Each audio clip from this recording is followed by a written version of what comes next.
Well, hello again. Welcome to Horror in Detail. Today we are going to share 15 Wendigo and creepy Reddit horror stories. First story. This story was shared by you/Retsmah6. I was sent to hunt a man who turned into a Wendigo. I failed miserably.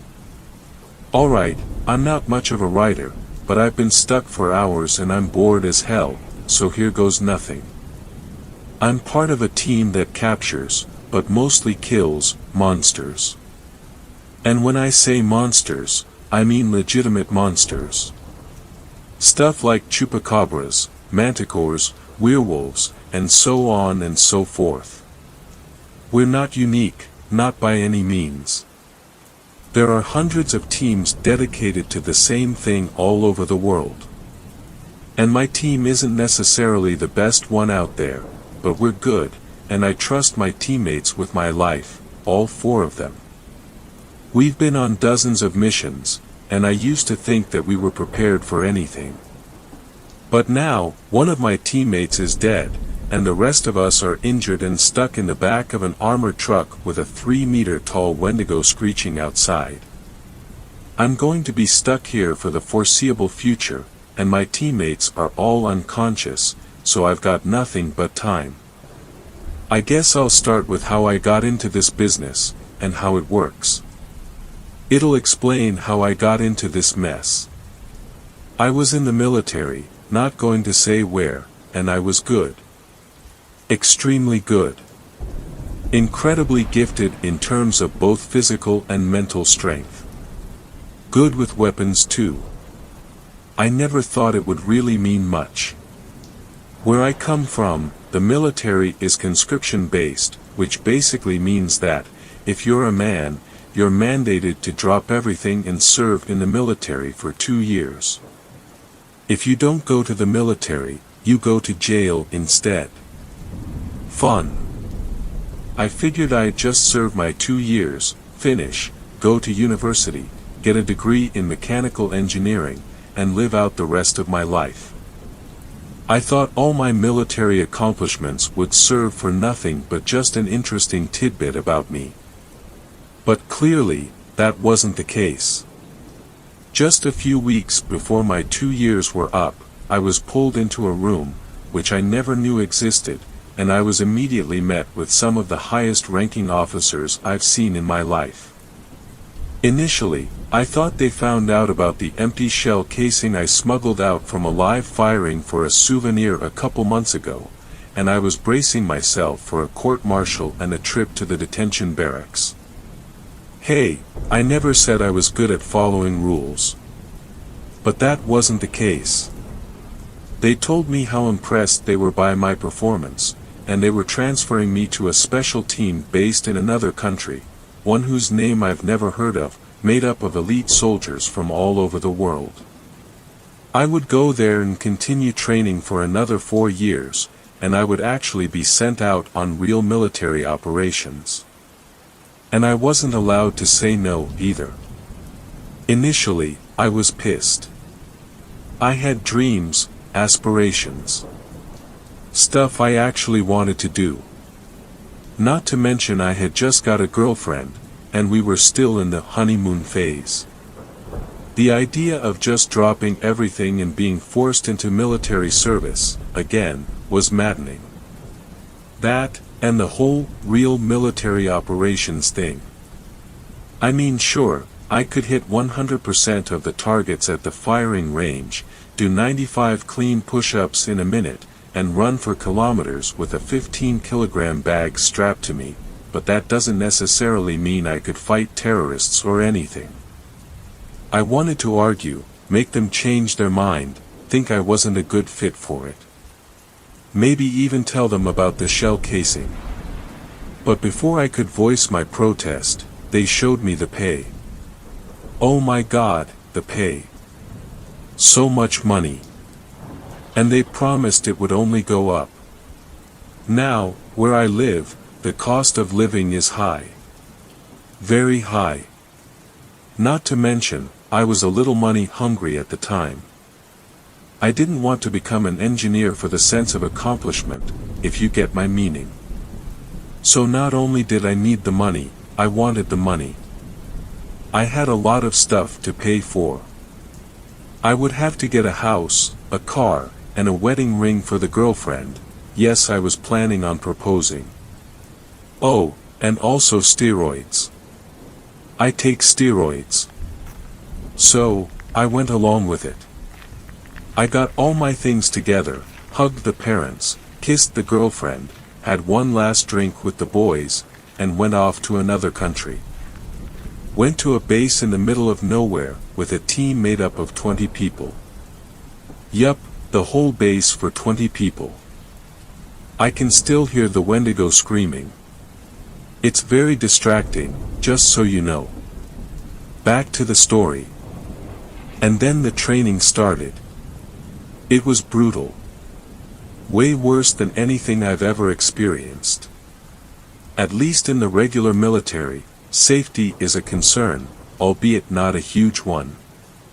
Here, safety was unheard of. The trainers, which is all I can call them, since there were no ranks on the base, pushed us as hard as humanly possible. And sometimes, inhumanely.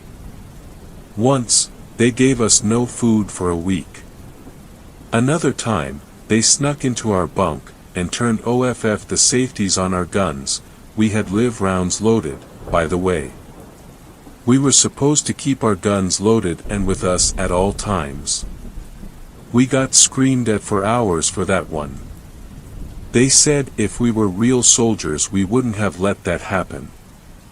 Many times I wanted to punch one of them right in the face. It's a literal miracle everyone made it to the end of training with their sanities and bodies intact. Maybe the steroids had something to do with that. I had to hide my use back in my home country, but here they actively encouraged it. They even bought us needles and everything. Reason being was, according to them, if injecting yourself with a gram of testosterone every week makes you run faster, lift heavier, recover quicker, and just basically be a better soldier, then you should do it.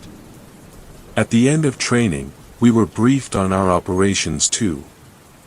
They told us we were going to see and do things we never would have imagined. They told us monsters were real. Initially, we all laughed, and then were punished for laughing. They made us run 5 kilometers, then continued the briefing. They told us we would be hunting monsters, but only those that were a threat to people. And we wouldn't always kill them, sometimes just capture them. Because some monsters, like minotaurs, produce certain substances that can cure disease.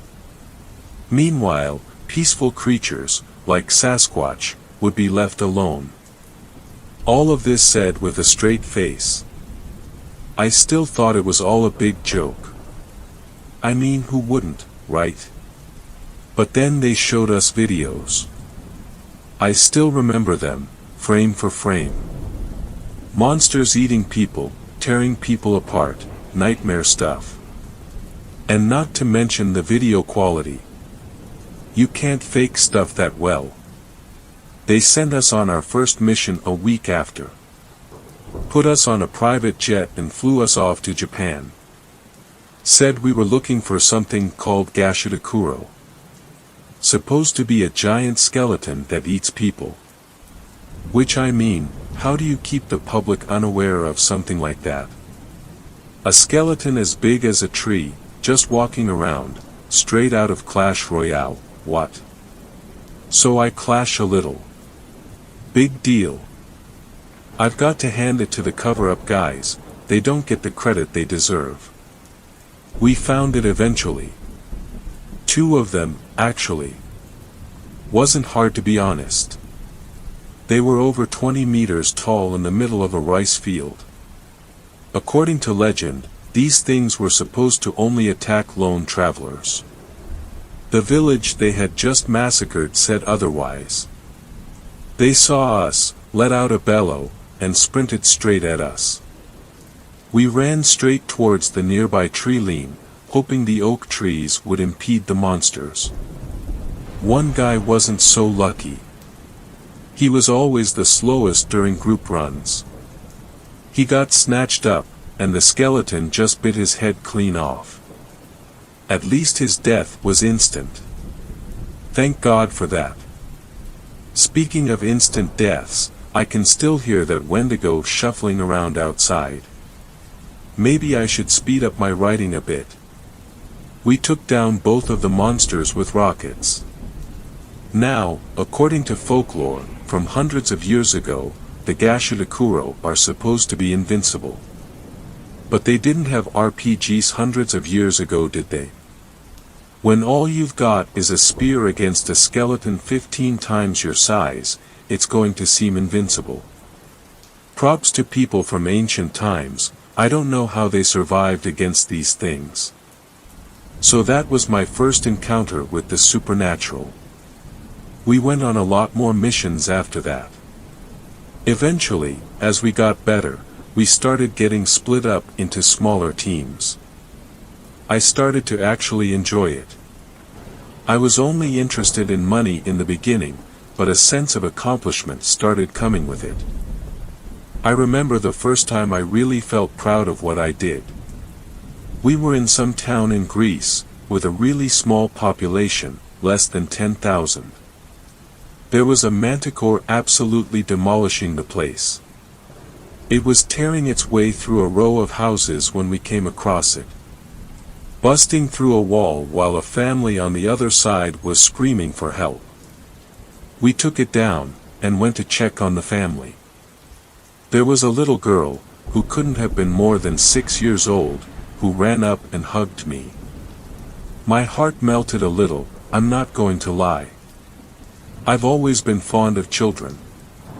Her parents were probably scared of us, a bunch of guys with heavy weaponry and armor, but she wasn't. She just knew we saved her life, and she was thankful. I really thought about the impact of my job on that day. So, I was making bank and loving my job. Life was far from perfect, but it was good. And then one day it came.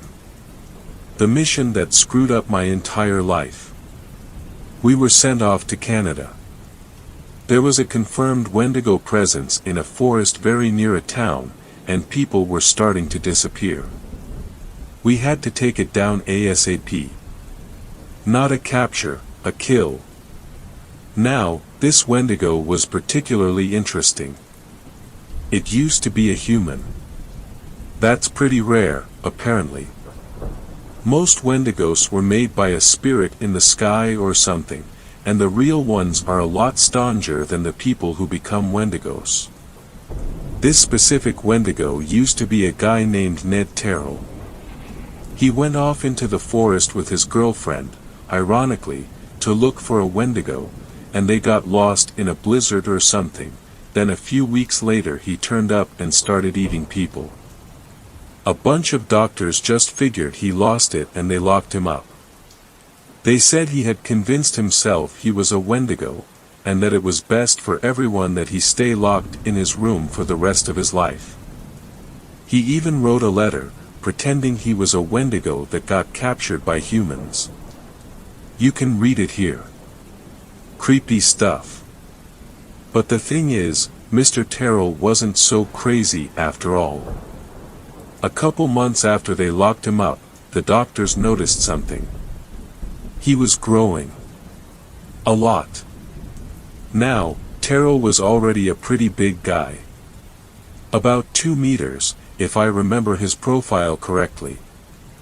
Then one day, one of the doctors, I think his name was Bowman, realized he was a lot taller. They measured him, and he was 2.18 meters tall.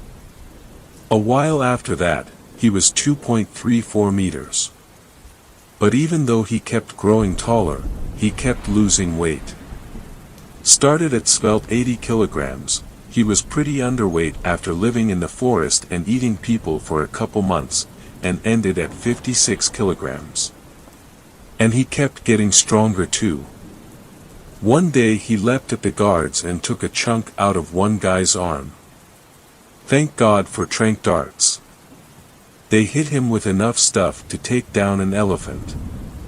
That was the day they decided they had to transfer him out to a more secure facility. They knew they were dealing with something they didn't have the ability to handle. So they threw him into a truck and transported him to a maximum security prison that was a couple hours away. At least that was the plan. Halfway there, he ate the driver, the guards, busted out and ran off.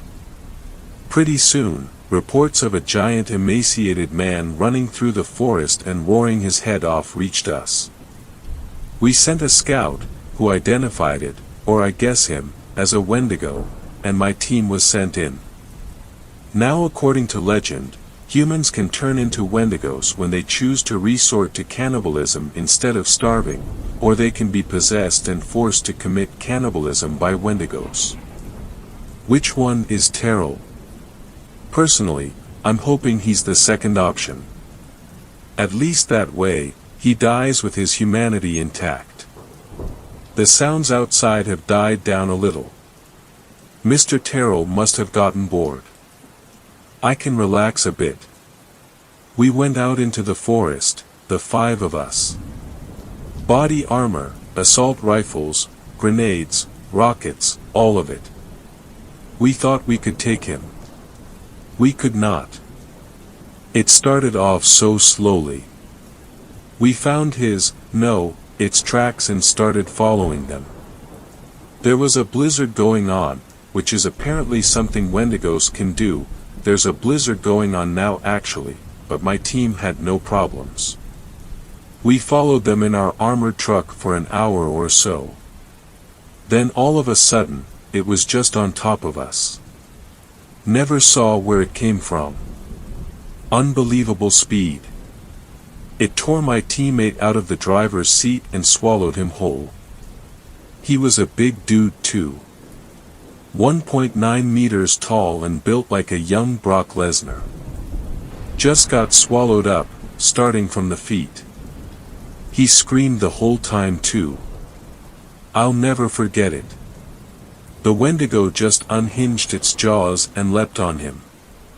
One movement, he was suddenly swallowed up to his waist.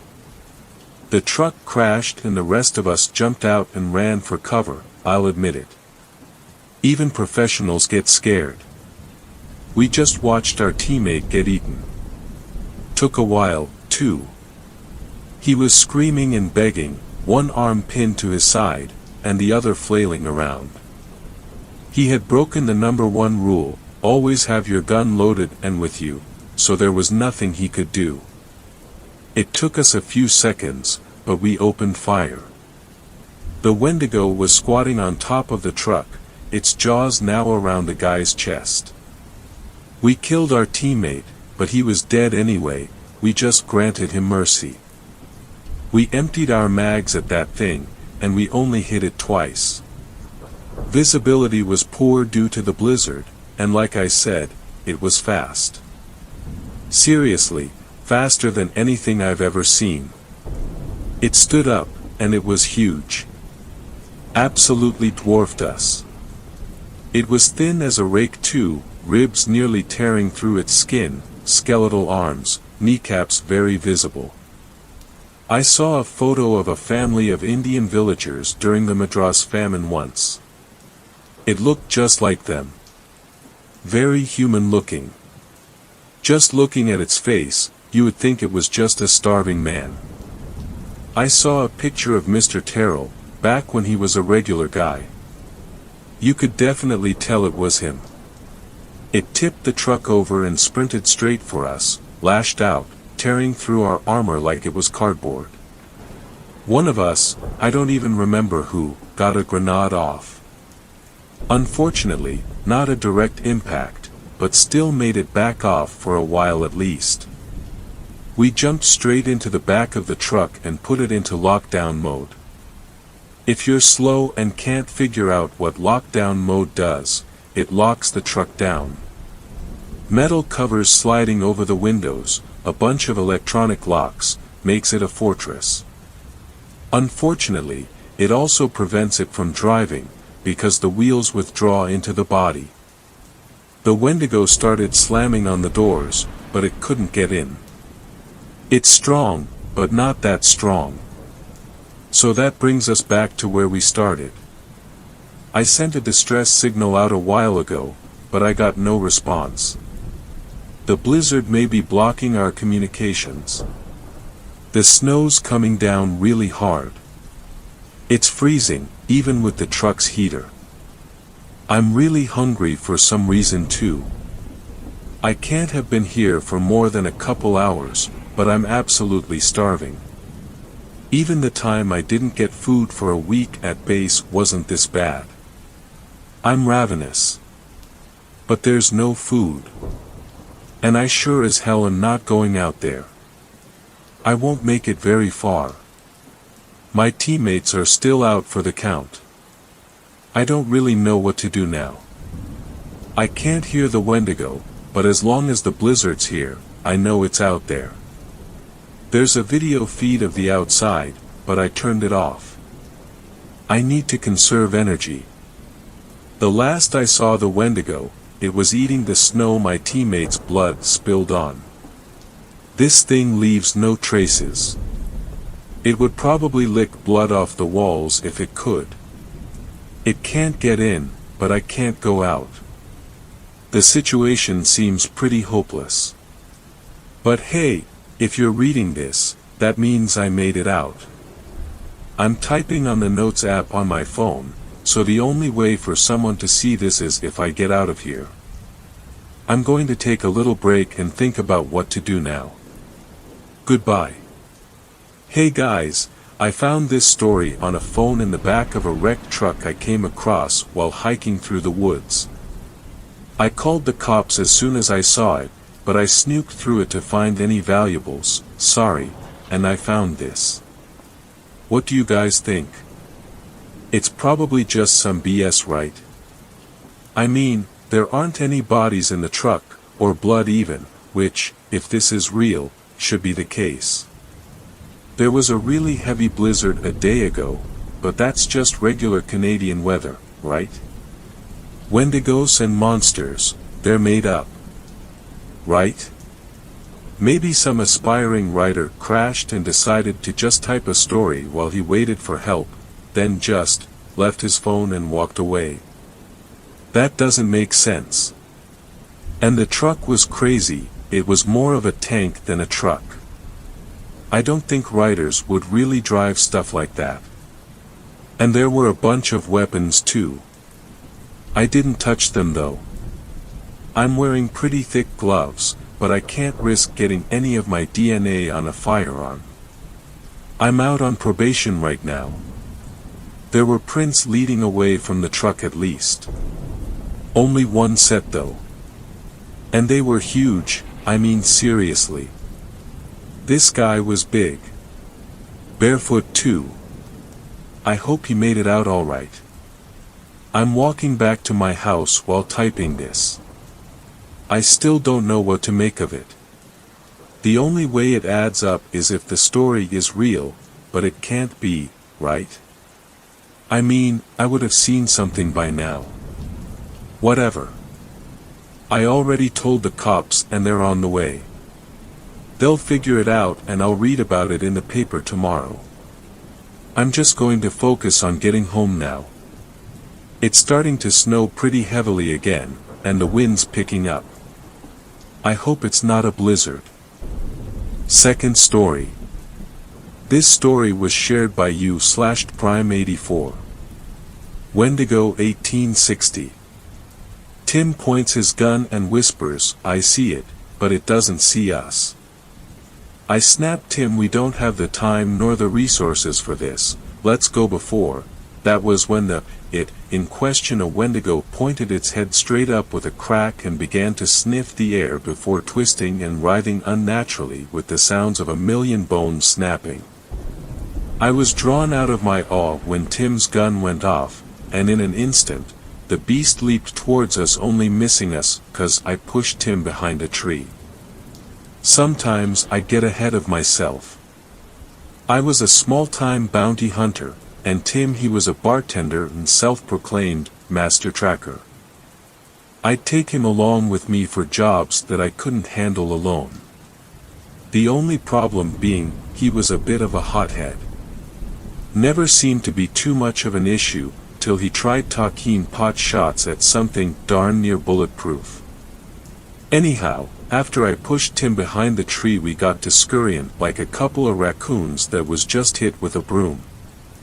We quickly got up the short hill, and I got to making a plan before it was on us again. Neither took long. Tim had ideas of his own however and began to shoot at it.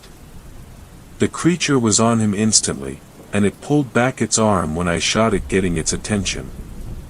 It turned and looked at me while I had it distracted. Tim wriggled the muddy 16-bore shotgun off his back and blasted the creature in the face.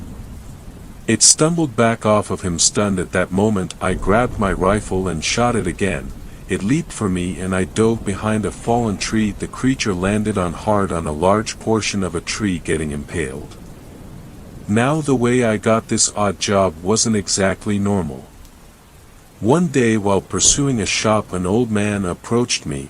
He said he'd give me $500 to kill the creature that lives in the woods on his property. So of course I took the job. I figured it was just some crazy guy in the woods, or a coyote, or some wolves, or something. I took Tim just in case I had any trouble. After the thing impaled itself on the tree, it writhed and screeched. Tim got to his feet and shot it again, sending an antler and some bone chunks flying. It wasn't dead. As it started to pull itself from the tree, me and Tim bolted. It was just then that I remembered that the old man had given me a stick of dynamite. I turned, lit it, and tossed it into the tree next to where the creature was implied.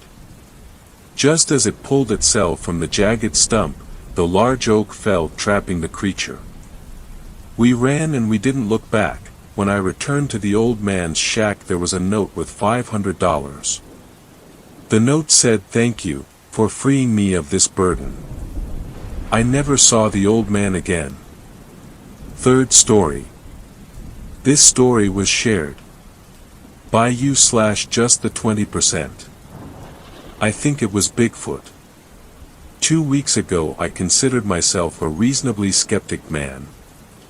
I was convinced that somewhere in the vastness of this realm another intelligent life form inhabited an Earth-like planet.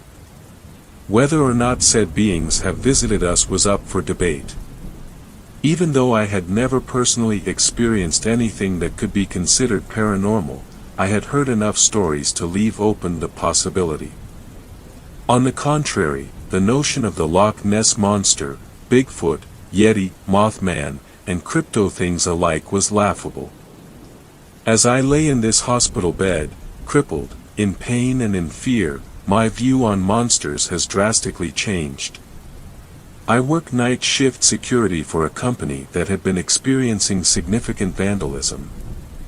Graffiti, broken windows, litter, the types of things bored kids find fun to do.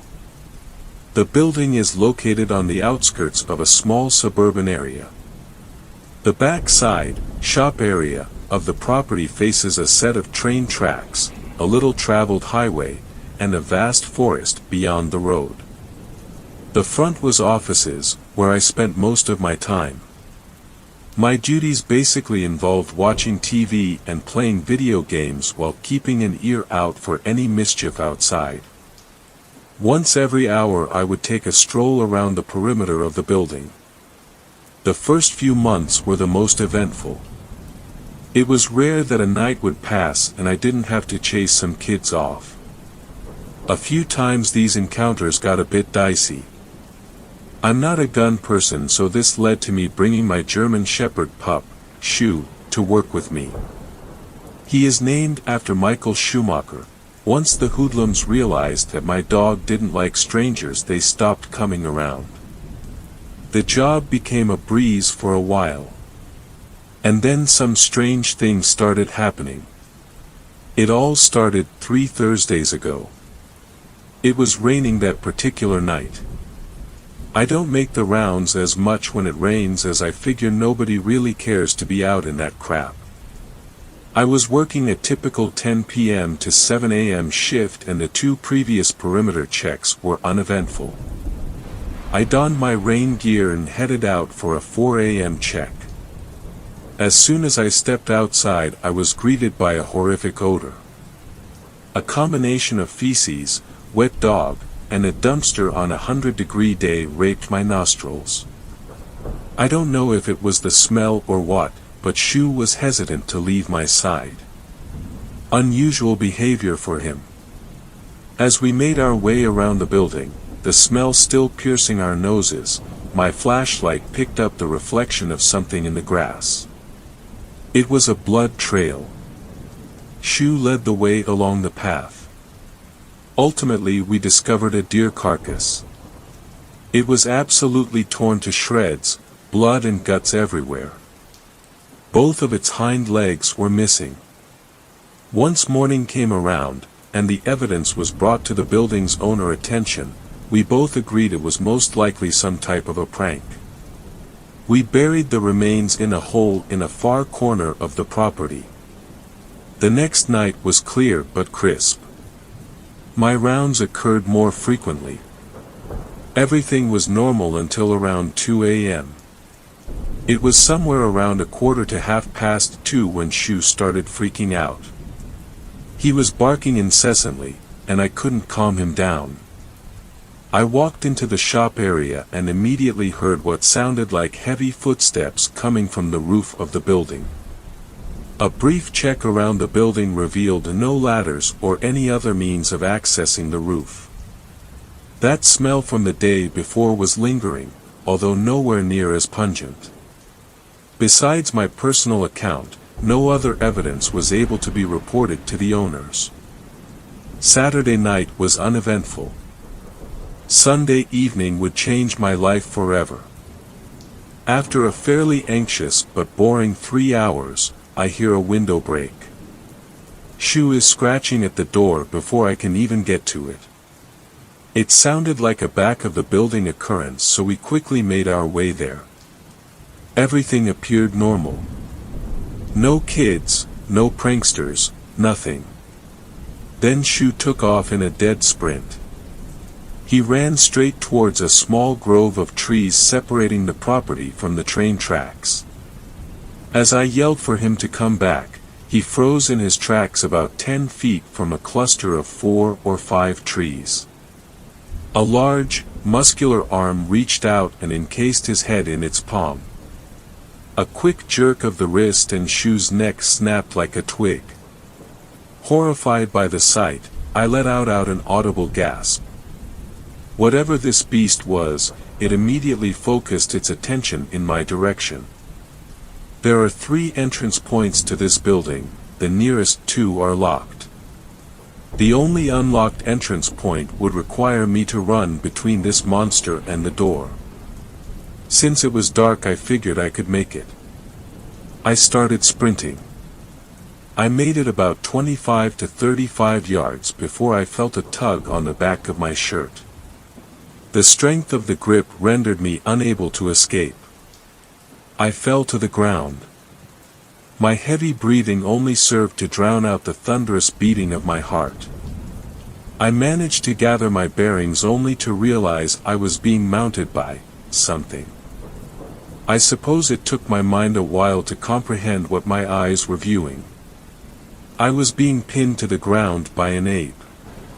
An ape covered head to toe with matted red to brownish fur. A human face with a primate body had me pinned to the earth. This creature's eyes glowed a vibrant red.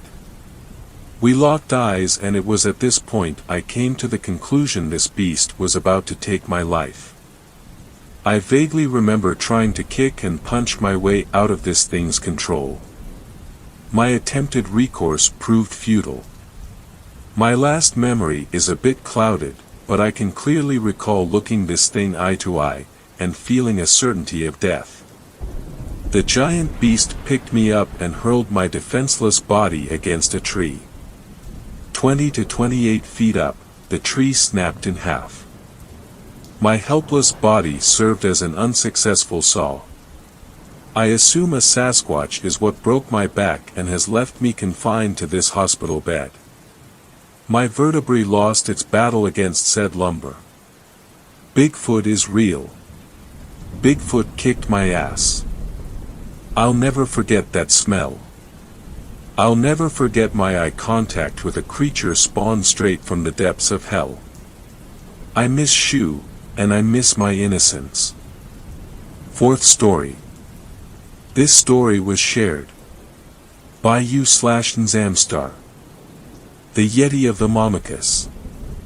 One of the best things about New Zealand is that there is no animal in the bush that can hurt you, so you're meant to tramp around the forest at night all you want and not get mauled. Anyway, two of my mates decide to go spotlighting for deer in the Mammaku forest near Rotorua. They are avid hunters, been hunting since like 10 years old at least. It's a bit of a drive and they lock the forest gate at night, so the plan was to camp in the forest. The locals occasionally take their unwanted dogs up there, tie them up along the side of the road and shoot them, which is spooky to me, that's why I'm mentioning it. I think people also drop dead animals off the side of the road, as a pig dump, to get the wild pigs to come to the road to feed, gives the pig dogs some tracks to follow. Anyway, they had been hunting, didn't get anything, were parked up along the road and decided to hit the hay, set up a tent or whatever to sleep in. Before they got to sleep, however, they started to hear this horrible noise from some kind of animal. Like a growling/rasping/bellowing noise, calling out from the darkness of the bush every couple of seconds. The kind of noise it made was something neither of them had ever heard before in the bush, and sometimes these guys walk for days to hunting spots, or get dropped in by chopper to remote areas, so they have spent many nights in the bush.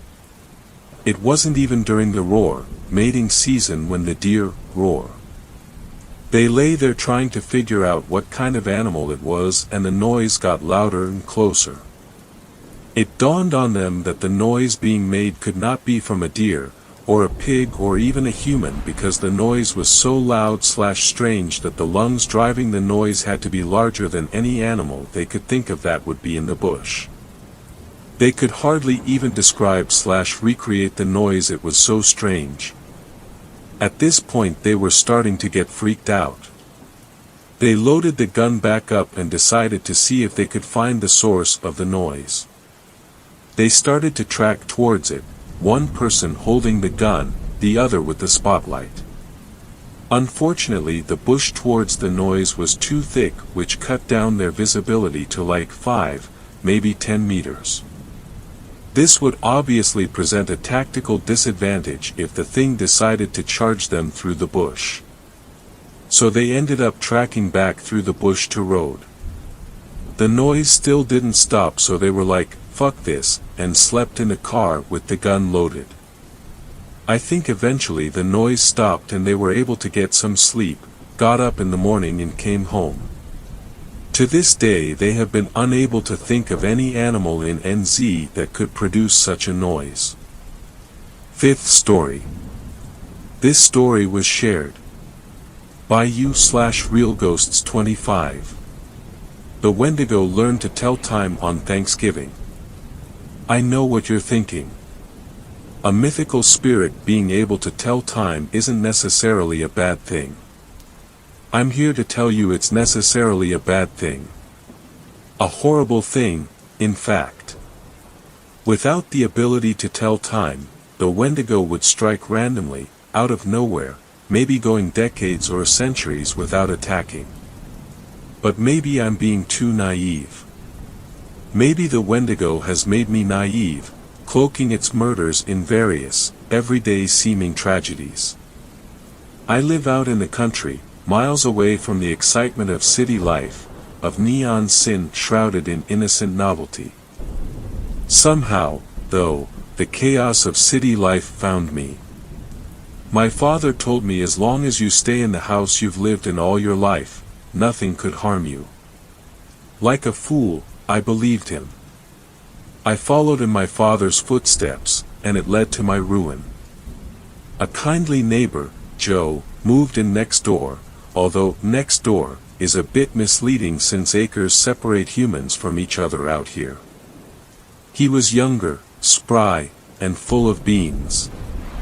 He had a wife, a quiet woman named Jennifer, and one child, barely 5 months old. Despite being at heart a good-natured fellow, he seemed stressed out because the child, Desmond, kept slipping from one illness to the next. One day things seemed especially bad, around Thanksgiving time if I recall. The leaves had all but been sucked off the trees, and it had been raining all day. I didn't have a good feeling about that day. Something seemed off, a little too dismal. I had been thinking bad thoughts ever since the sun woke me up. The objective observer would tell you that this was because my wife expired a few months before, and that I still hadn't come out the other side yet, you know. But I know, the Wendigo, well, let's put it this way, when the Wendigo wants you to know he's coming, he'll give you clues the day before, sometimes the week before. Anyway, I told Joe about the Wendigo, about how if you knew what you were doing, you could make the spirit give your child, or anyone, a more stable flame of life if it was sputtering for some reason. He looked at me like I was crazy or something. I knew I wasn't. Eventually, he caught on, realizing a man with such sure convictions couldn't be wrong. I gave Joe the scroll I used to save my wife from the brink so many years ago. I told him the fine print was something worth reading. That if you performed the ritual in a wrong way, the Wendigo would be as clear-minded about mortal affair as you or me, be able to tell time, insert himself into the flow of our reality without missing a beat. Well, I won't go into too much detail about what happened, or how it happened. Joe performed the ritual wrong, as I knew he most likely would. But I just couldn't let a kid die, you know. I went to Joe's house for Thanksgiving. He knew I was a lonely old man who had just lost his wife. Usually, I wasn't one for a pity invite, but I figured I didn't want to spend the hours ticking off the seconds in my head and waiting for the axe to fall. Better to keep yourself busy. I'll never be able to get that grisly scene out of my head as long as I live. Joe's body was spread out on the coffee table, his face looking miserable and defeated. Jennifer's corpse rested in the fireplace. The lights had been turned off except for a single dim bulb hanging from the kitchen ceiling. Desmond sat at the kitchen table, gnawing on his dad's fingers. He stared at me curiously, like a cat often stares at its master when eating its meal. "Oh, why did you do it, Joe? You gave the scroll to an idiot." A man so addled at the prospect of losing his son, of being outside the pleasant rhythm of society, that he'd do just about anything in order to make sure his son stayed alive, Desmond said. His eyes were bleeding sockets, and it occurred to me that was how my dad said the Wendigo entered a human body, through the eyes, making them explode. "Would you like a finger, maybe a thigh?" It is Thanksgiving after all. Desmond gave me a wicked smile, a smile no child of 5 months should be capable of. "Now you just stay right there, don't come any closer," I said in a firm voice. Joe just had to read the scroll in front of his wall clock, so desperate to save his son he couldn't read the fine print, Desmond went on. Surprisingly, Desmond didn't try to kill me that day. He told me my time was coming, and that I'd know when my curtain would flow across the dusty stage of my life when he wanted me to know. Then he got up, told me not to disturb his great feast because he would be back to devour them in their entirety. So many months have passed since then. The Wendigo devoured his victims, and it was like they never existed at all. Now I'm staring at my own wall clock, thinking every day the axe might fall. The Wendigo can tell time now, and he can confer with the Reaper, know the date and time of my death, and say, I know this old man should die via electrocution, but let me lend a helping hand. Sixth story. This story was shared. My Himalayan expedition to find the Yeti. A few years ago, I got a job doing camera work for a Discovery special on the Yeti. That special never aired, and here I am breaking my NDA to say why, because I think these events need to be made known. I'm a professional photographer and cameraman by trade, specifically nature photography, but a gig is a gig. I knew a friend from college who worked for Discovery, filming for some of their extreme nature shows. You know, like Bear Grylls, surviving shows, or those ones that follow a reporter into some cool Egyptian tomb. I was doing mostly wedding photography at the time, but always wanted to do something like my friend was doing for Discovery. As luck would have it, he became seriously ill right before he was scheduled to fly out to Kathmandu, the capital of Nepal, for a new TV special on the Yeti. He put in my name and they offered me his job. I happily accepted. I was too excited, a free trip to Nepal and a real TV gig. The farthest I have been from the States was Italy for a wedding. I got all my stuff together and drove down to LA to meet my sick friend. I lived in Seattle at the time. He let me use his equipment and I was very grateful to him for getting me the job. Don't sweat it, have fun over there and make sure you listen to what they want you to do. You'll be going into some pretty rough terrain. It's hard work, so stay hydrated. The physical part was no problem for me. I walked a lot and also liked to run marathons. I thanked him again and took off for the airport.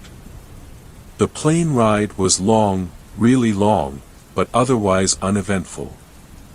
I mainly needed a nap as my back was killing me from the seats and the jet lag on top.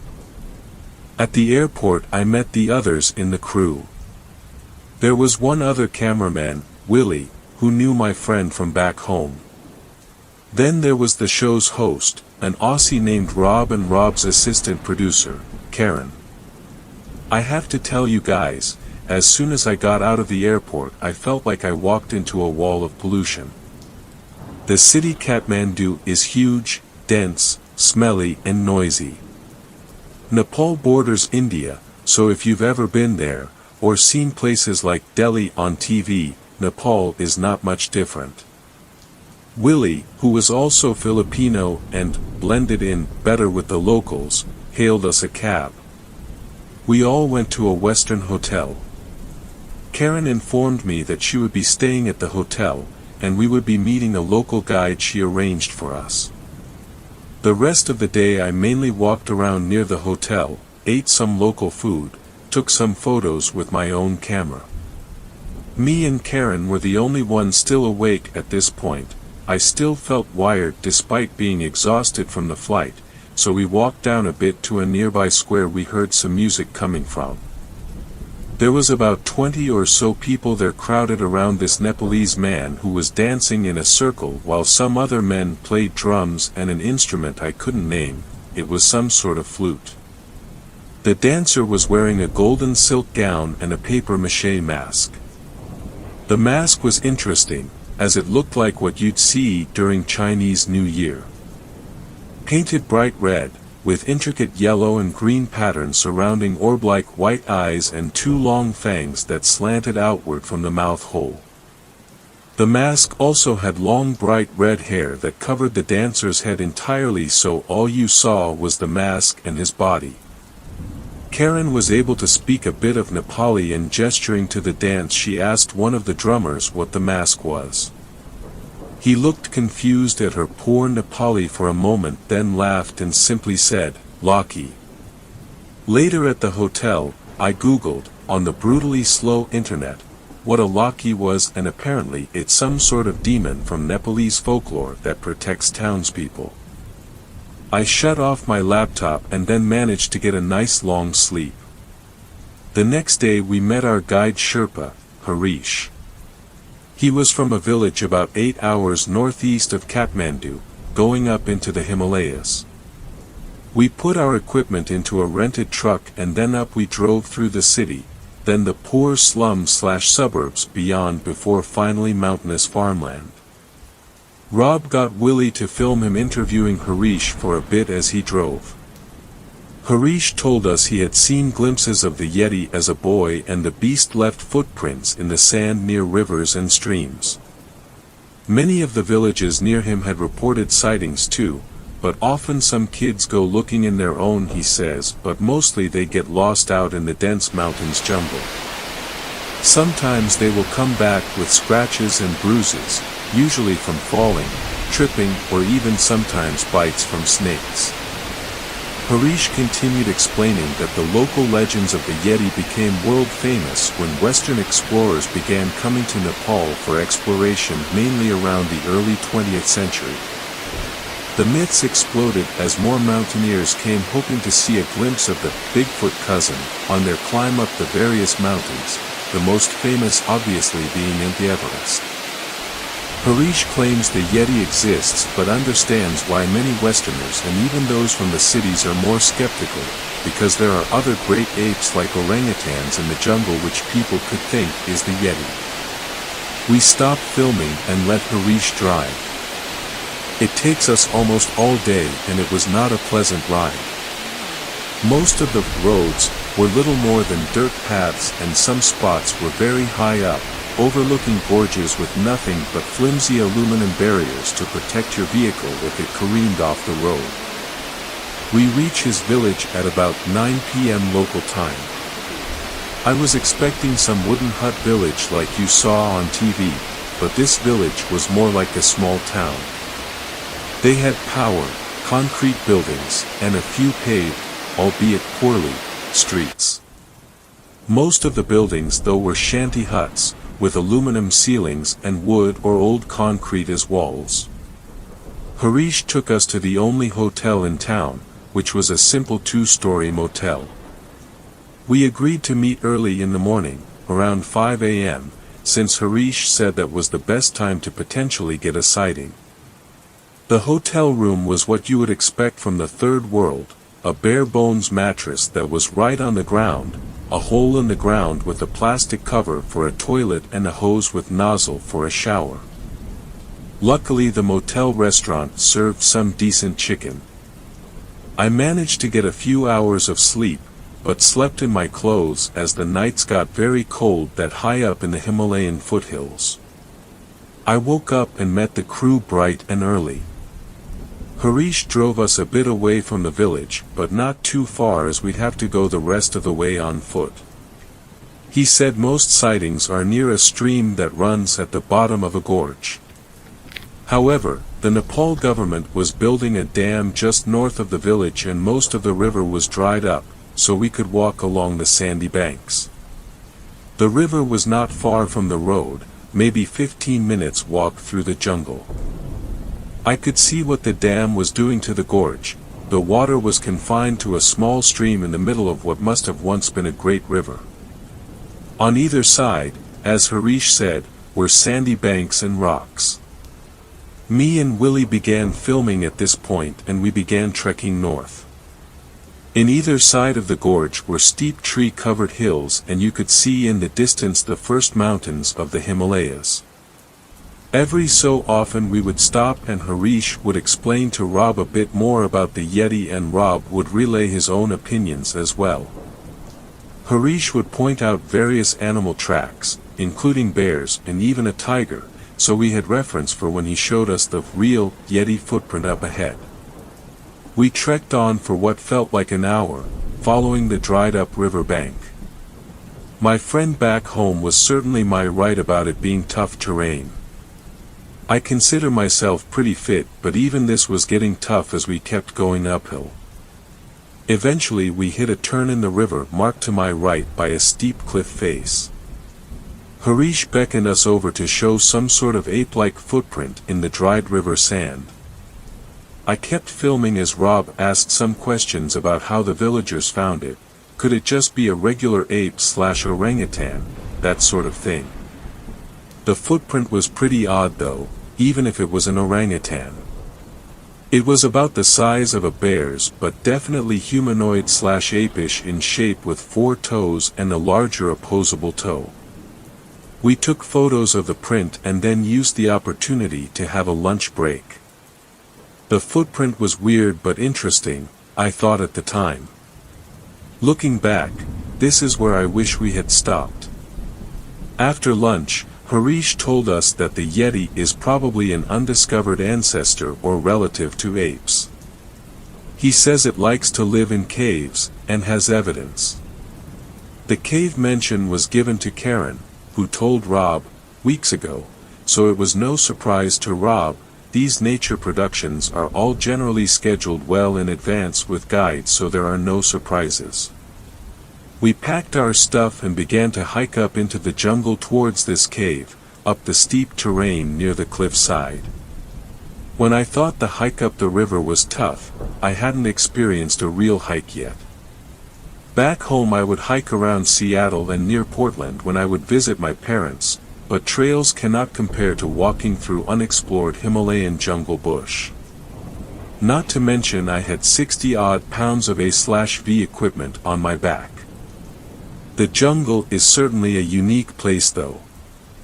You are introduced to a whole new soundscape, from monkeys yelling at each other, tons of different birds, the rustling of vegetation, and even some weird chirps from insects I couldn't even name to you. Eventually the constant uphill battle took a turn south, literally. Harish led us downhill until we were standing face to face with this cave. It had a low ceiling, maybe 5 feet, but was quite wide, about the length of a city bus. The entrance was covered in thick bush except a cutaway hole where presumably this Yeti entered and exited. At the moment Willie began to film Rob and Harish entering the cave, a shrill shriek came from behind the area we hiked up. I nearly fell over and my muscles went stiff. Instinctively, I swung my camera around but couldn't locate where the shriek had come from. Rob turned, with a look of concern. Willie and Harish, on the other hand, were grinning at me.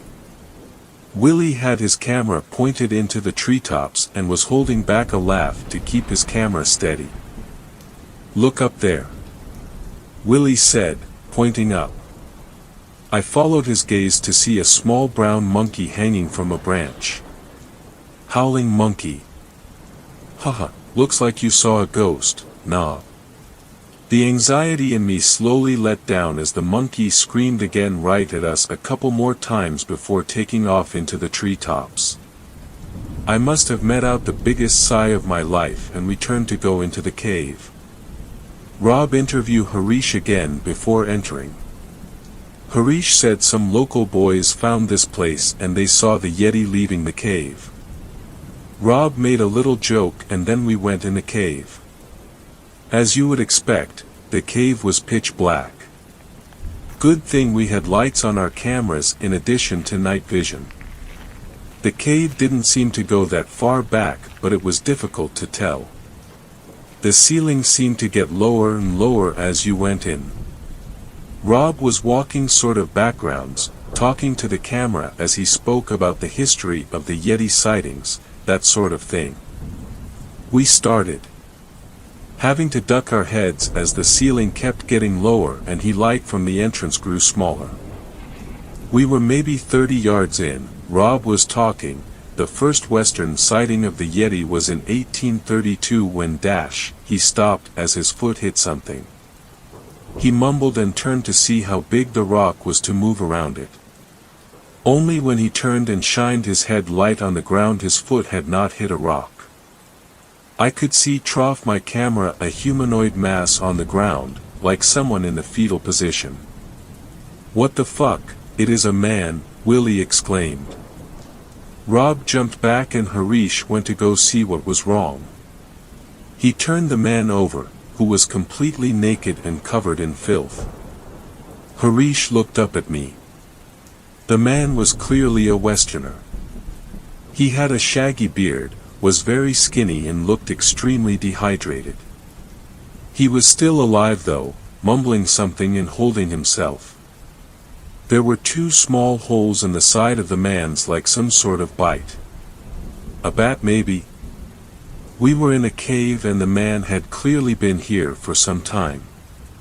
We thought he was a lost tourist or mountaineer at first, but then Harish picked up a piece of plastic near the man and held it up to me. I read it out loud, Jacques Richard, ingénieur. Rob replied, ingénieur, French for engineer. He must work at the dam. Harish agreed, explained that the dam was partially funded by the French government and the World Bank. We agreed he must have gotten lost and went to help him up when the same shriek from the howler monkey emerged from the cave entrance. I turned, slowly, keeping my camera rolling. Through the lenses I saw a very tall, dark, lanky figure standing in the cave entrance. It had no clothing, no fur, just a huge head of hair that was completely dark like the rest of its silhouette. I could make out the monkey's squirming body in the creature's mouth. It screamed again, then there was a crunch and a sick slurping noise. All I could make out from the silhouette were 2 enormous, beady, white eyes staring at my camera. 7th story. This story was shared by u/B4C0NB34TD0WN. Wendigo Encounter. I've been debating on sharing this story with anyone outside of my small circle of people that were there. But I want to share my experience in hopes that it saves someone's life or to give understanding of what someone else has experienced. Late fall 2010, in northern Canada, I went deep into the wilderness with my father and my eldest brother to hunt for moose. We left in the early morning, just before sunrise, trying to cover as much distance as possible before nightfall. We traveled winding rivers and had to repeatedly portage over rapids all day. We decided to set up camp just over halfway to our destination. My father figured that we'd make the rest of the journey tomorrow. Well, when everyone bedded down for the night, I decided to go grab some firewood and relieve myself down by the bank of the river, just out of reach of the light from the campfire. Out from the tree line, about 15 yards away, I could hear rustling in the bushes. I watched the area where I heard the noise and focused on that spot. I felt kind of funny, dizzy/lightheaded, and I could smell this putrid stink, like old milk or rotten food. Then I saw the trees start to morph and move ever so slightly and began to take the shape of a head and slight facial features. My eyes began to adjust to the darkness, and along the tree line, I could hear this voice coming from there. I recognized it. The voice sounded like one of my relatives who had recently passed. The face took shape of my relative. "Hello," they said, "I've missed you. Come see me." I smiled and stepped forward a bit but stopped to analyze the situation. My relative's face stopped smiling and became emotionless. The skin began to turn pale and peel away. Chunks of flesh from their cheeks began to fall away, and I felt shock and fear overwhelm my body. I couldn't make sense of it at all, so I started to back away and make my way to camp. I didn't realize at the time that I had been walking towards the voice and I was further away from the firelight. The voice became angry and began shouting at me to come here, so I turned to run away, but as I looked back one more time I saw the most disgusting thing I had ever seen. It was rotting flesh on gnawed bone, caved-in eyes and a hollow chest cavity. This humanoid creature was tall and super thin. I ran as fast as I could, trying to yell for help, but the fear had made my voice quiet and raspy. I ran along the river bank and I could hear the heavy breaths and the stomping feet from this thing right behind me. I made it onto the top of the river bank, but it grabbed a hold of my leg as I jumped up. I gripped and tore the grass trying to lift myself and yelled as loud as I could. Then finally my voice came back and I yelled that, "Someone has my leg." My brother woke up and ran over to where I was. Then he pulled me up and took me over to the fire. I was terrified, trying to explain what I saw and that it looked like my relative but not. I was trying to convince them that I wasn't seeing things, but my brother nodded his head and said, "I saw it too, I know." That solidified it. He acknowledged that it was real. We stayed up all night after that, rifles loaded and close by. We packed up when the sun was coming up and went back home. We haven't shared that story with anyone out of fear of being labeled as crazy or liars. I've had nightmares and couldn't sleep for months afterwards, would see things/dark figures looking into my window or hear whispers when I was walking home at night. Eventually, I was seeing this dark figure daily. I went to medicine men/shaman for help, but I've learned that the ceremonies only relieves it temporarily. Friends have given me everything from protection pouches to certain crystals. I found out that there's a strong possibility that I encountered a Wendigo. I learned that if you encounter one and survive, it attaches itself to you like a parasite. I learned that it could only do this if it touches you, which it did. Ever since that night, I've been on edge when I enter any forest or wooded area, which sucks because I loved being outdoors/hunting and in nature. Now I always feel like I need to keep my back against something when I'm out in the wild. Anyways, make your own conclusions about this. I've paid a price for being an ignorant child to the stories of old. They are real, I can attest to that. Stay safe everyone. 8th story. This story was shared by you/Big Slanginit. I've seen the Mothman. I've never told anyone this or talked about it to anyone besides the people that were with me that night and my best friend that claims to have seen him at a different date that I didn't know about until I described my experience to him. I lived in a small town Bastrop, Louisiana with my cousin and his wife. There's not much to do in Morehouse Parish besides drive back roads like we've done thousands of times before. Then one night in 2015 we were leaving a church we used to clean. It was around 2 a.m. or so. We were in my cousin's 1990 GMC Sierra single cab 4x4. We decided to ride back roads. So we're cruising, me and him are talking and listening to Nirvana. Probably we played music together. But anyway, his wife was asleep in the middle seat when we turned on a paved road 5 miles or so outside of town and come around a curve, and there it was, something we had never seen before. I'm an avid hunter, been in the woods all hours of the night and day, was in the army, but had never been more freaked out by something than what we witnessed. There was something dead in the road and something was eating it. When the headlights hit it, it looked up, was about 2.5 to 3 foot tall, like it was kneeling over whatever it was eating, had red eyes, and it stood up so fast seemed like a millisecond, was 7 or 8 feet tall, was pitch black. Its skin looked like a bat's skin but way darker, and in one fell swoop it leapt and its wings opened and flew into the woods on the side of the road. It had to be moving over 50 miles per hour. Fucking wildest experience of my life. And I've always been cynical when it comes to paranormal stuff, but I know what I saw that night, and so does my cousin. 9th story. This story was shared by you/group. I'm a park ranger. I found something in Yosemite that can't be explained. The rocky dirt road crunched beneath the truck's tires as I drove through the dense forest, careful of the branches which overhung the path and scraped the windows. My eyes were darting around constantly, keeping an eye out for wildlife and fallen trees. This far into Yosemite, there weren't many people, but as a park ranger it's my job to patrol these woods and protect visitors from nature as much as possible. Not to mention protecting nature from them. Especially this time of year when unlicensed hunters are out, and clueless campers and amateur hikers are roaming alongside them. It's often a lethal combination. Just as I was thinking about amateur hikers, I saw a woman standing a little ways off the road. She was in a rock-strewn field on a slope leading up a hill to my left.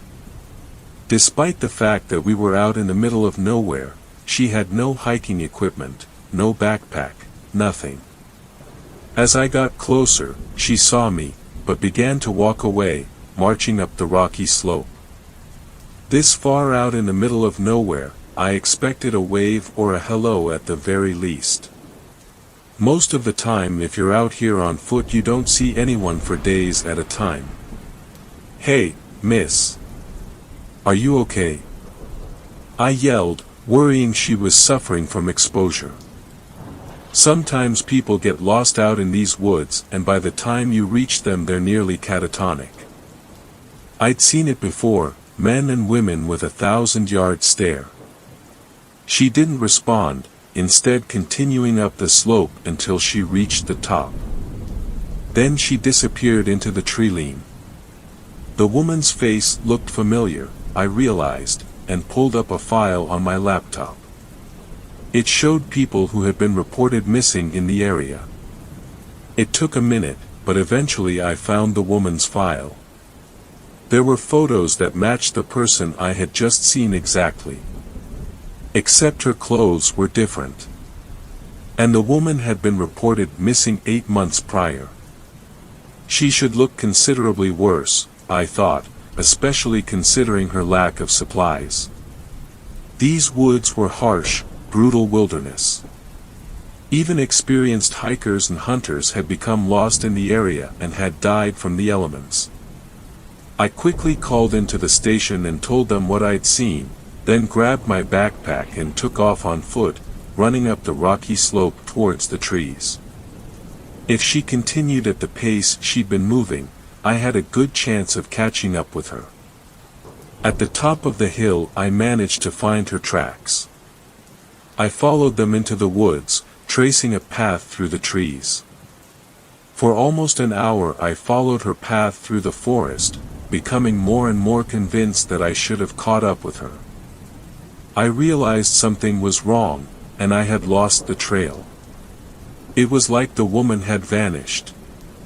I kept moving forward, thinking maybe I would pick up her tracks again. This happened sometimes, I knew as an amateur hunter. The quarry's path would disappear occasionally only to reappear a little ways away. So I kept going, pushing aside branches and shrubbery, and moving ever deeper into the overgrown wilderness. And that was when I saw it. "What the hell is that?" I muttered to myself, not believing my own eyes as the object came into focus up ahead. It was a staircase that appeared out of the overgrowth, looking otherworldly in this environment. What is this doing out here? I realized I was talking to myself but couldn't help it. I also couldn't seem to help the fact that I was steadily moving towards the staircase in the forest, despite a growing feeling which told me I should stay away. The closer I got to the stairs, the more I felt as if someone was watching me. The hairs stood up on the back of my neck and goosebumps rose on my arms as I approached, moving closer and closer until I was standing right in front of it. Strangely enough, the stairs looked relatively new. They appeared unassuming and normal in every way, except for their odd location. The wood was not weather-worn or moss-coated. It was clean and I would guess it had been built in the last 10 or 20 years. But the staircase ended after exactly 13 steps. It was a staircase leading to nowhere. It was an eerie sight out here, since I was well aware of how difficult it would be to construct them in the middle of nowhere. What was the purpose of them? Who would build them and why? Even as I was asking myself these questions, I found myself walking up the stairs. It was like I was in a dream, as my feet seemed to move involuntarily upwards. But the feeling of eyes on the back of my neck grew worse and worse with each step. And I could feel the weight of someone else's movements on the stairs with me, I was sure of it. Eventually the paranoia became so overpowering that I had to turn around, feeling as if someone or something was definitely right behind me on the stairs. But when I turned around there was no one there. Suddenly I felt terrified as hell, and started wondering what I'd been thinking climbing those stairs in the woods that shouldn't have been there. I started going back down, still feeling eyes watching me from all around. The trees nearby rustled with movement and I saw a vague shape moving behind them. Hurrying the remainder of the way down the steps, I called out to the figure, thinking it was the woman I had seen earlier. "Miss, if that you? I've been looking all over for you. Are you all right?" I asked the dark figure in the shadows, but it didn't move or respond. Instead it just continued to watch me. "Okay, lady, I can't help you if you don't." Suddenly it occurred to me that the figure in the shadows was too tall to be the woman I'd seen earlier. It looked to be a person at least 6.5 feet tall, maybe more. And they were ducking behind a tree so as not to be seen clearly. The thing stood up even taller and I realized it had been crouched down. It was enormous, its form impossible to examine in the low light. But it was definitely watching me. And there were more of them, I realized, my heart pounding faster and harder until it felt like it was going to beat right out of my chest. I spun around, looking at the forest all around me, seeing shadow shapes everywhere. For a few long moments I was frozen, unable to move or breathe or think. And then I saw a long-fingered hand pushing back the foliage, preparing to emerge. That woke me up from my trance. Whatever these things were, I could tell they were not benevolent or good. They were creatures of darkness, luring people to them so they could feast on their minds. I tore my gaze away from it and began to run. Racing through the trees, I could sense them following after me. A platoon of lanky, impossibly tall creatures with long fingers. Were they the ones who had created the staircase out here? Were they aliens? Sasquatches? I had no idea, but every time I looked back over my shoulder I saw them gaining on me, vague shapes moving so quickly they blurred and were tough to make out. That was when I realized it was getting dark outside. But that didn't make sense, since when I'd set out it had been the early morning hours, around 8 a.m. Checking my watch, I saw it was no longer functioning, nor were my cell phone or GPS devices working. With no other choice but to keep running, that's what I did. Bolting through the forest until eventually I found the rocky slope beside the dirt road where I'd left my truck. I ran right over the edge of the cliff, so terrified and frantic that I didn't see it coming. The things were just behind me by that point, and I was almost ready to resign myself to dying trying to fight them. Instead, I went tumbling down the rock-strewn hillside, somersaulting and hitting my elbows, knees, shoulders, and skull off the boulders and stones. A mini avalanche ensued and I went down hard, face-planting as my feet were unable to keep up with my momentum. A sharp pain struck me in the forehead and I tasted blood in my mouth as my vision went dark. I laid in a pile of rubble and went to sleep. When I woke up, there was a park ranger standing over me, asking if I was okay. The weird thing was, I didn't recognize him. "You look familiar," he said, furrowing his brow. "What's your name?" I told him and his jaw dropped, his face turning a shade paler. "It can't be.